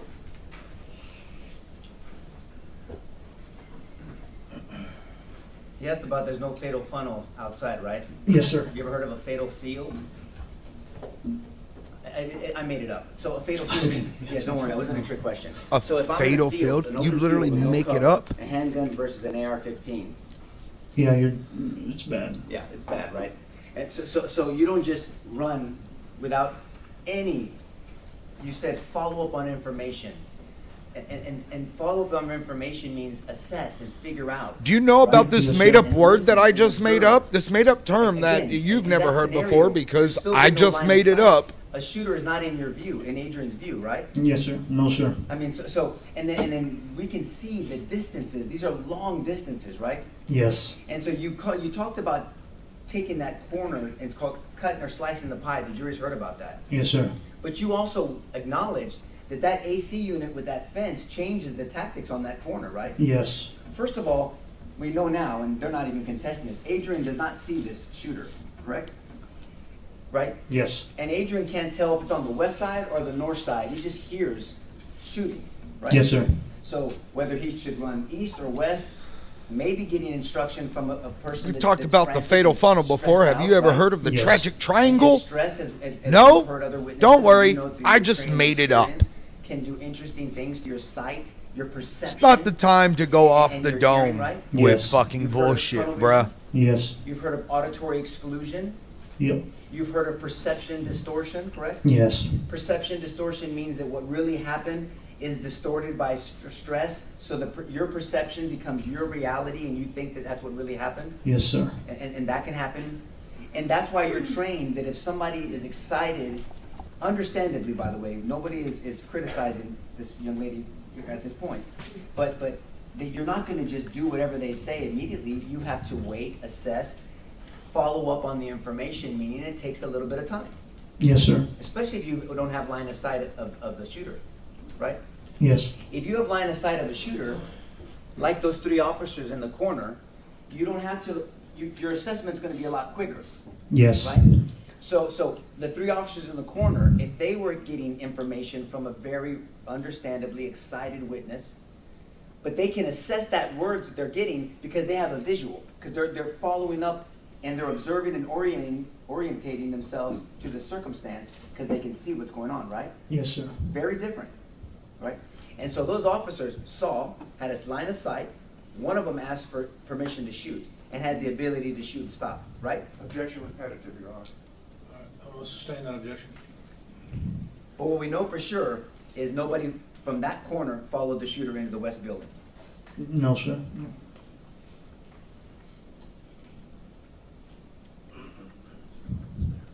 What else we got for this witness? No, no. Well, do one, That's what check I'm one asking. thing, Judge. Yes, sir.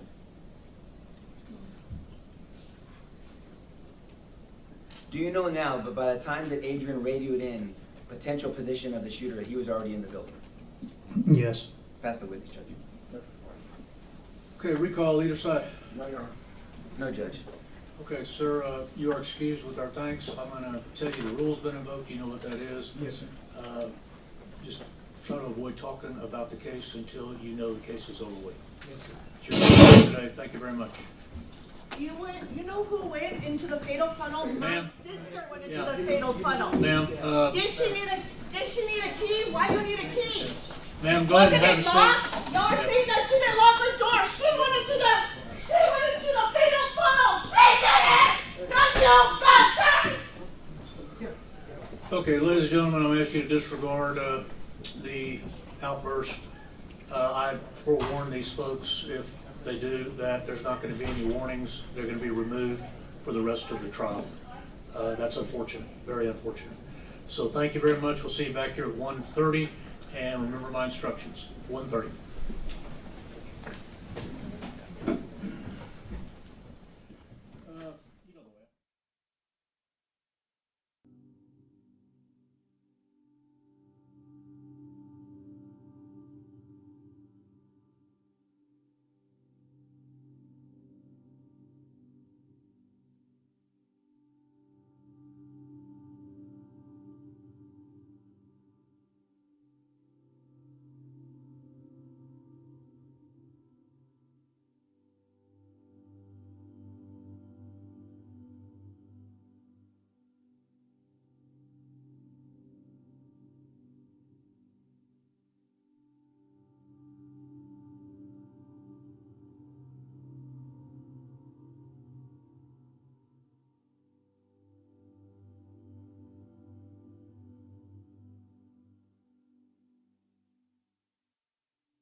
All right, guys, I do apologize for that. I had to step away for a second. That being said, we are going to end the YouTube. Oh shit. If it continues, I will have no choice but to grant it, Mr. Trump. So please think about that. All right, we're in recess, 1:30. All right. No, I didn't see. So we are going to go ahead and rewind for a second. Okay. So, No, Your Honor. No, Judge. Hold on. okay, sir, you are excused with our thanks. I'm going to tell you the rule's been invoked. You know what that is. Yes, sir. Just try to avoid talking about the case until you know the case is over with. Yes, sir. It's your time today. Thank you very much. You know who went into the fatal funnel? My Ma'am? sister went into Yeah. the fatal funnel. Ma'am, Did she need a key? Why do you need a key? ma'am, go ahead and have a Wasn't it seat. locked? Y'all are saying that she didn't lock her door. She went into the fatal funnel. She did it! Not you, bastard! Okay, ladies and gentlemen, I'm asking you to disregard the outburst. I forewarn these folks, if they do that, there's not going to be any warnings. They're going to be removed for the rest of the trial. That's unfortunate, very unfortunate. So thank you very much. We'll see you back here at 1:30, and remember my instructions, 1:30.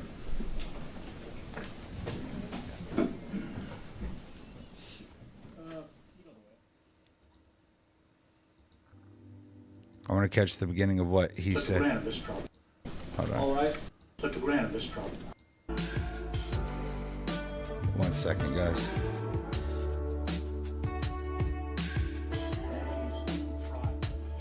I want this case to go to verdict.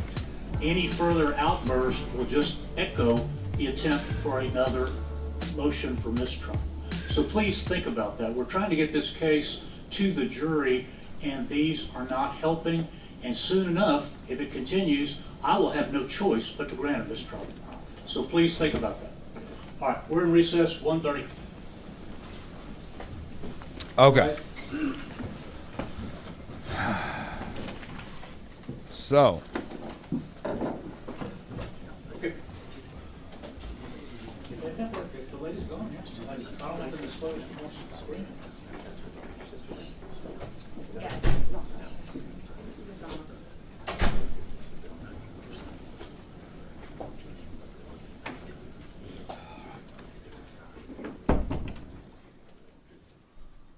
trying to see what. Okay, so they went ahead and muted it. Okay, so, guys, we have talked about this. That's why I'm not there. That's why I'm not there. Because I don't keep my mouth shut. This is why I'm here.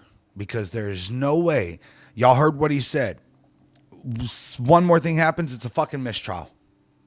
One more thing happens, it's a fucking mistrial. And they would love to blame that shit on anyone. Right? So, yeah, that's gonna, man. All right, real quick, we're going to go ahead and stop the YouTube live portion of it as we're on lunch break.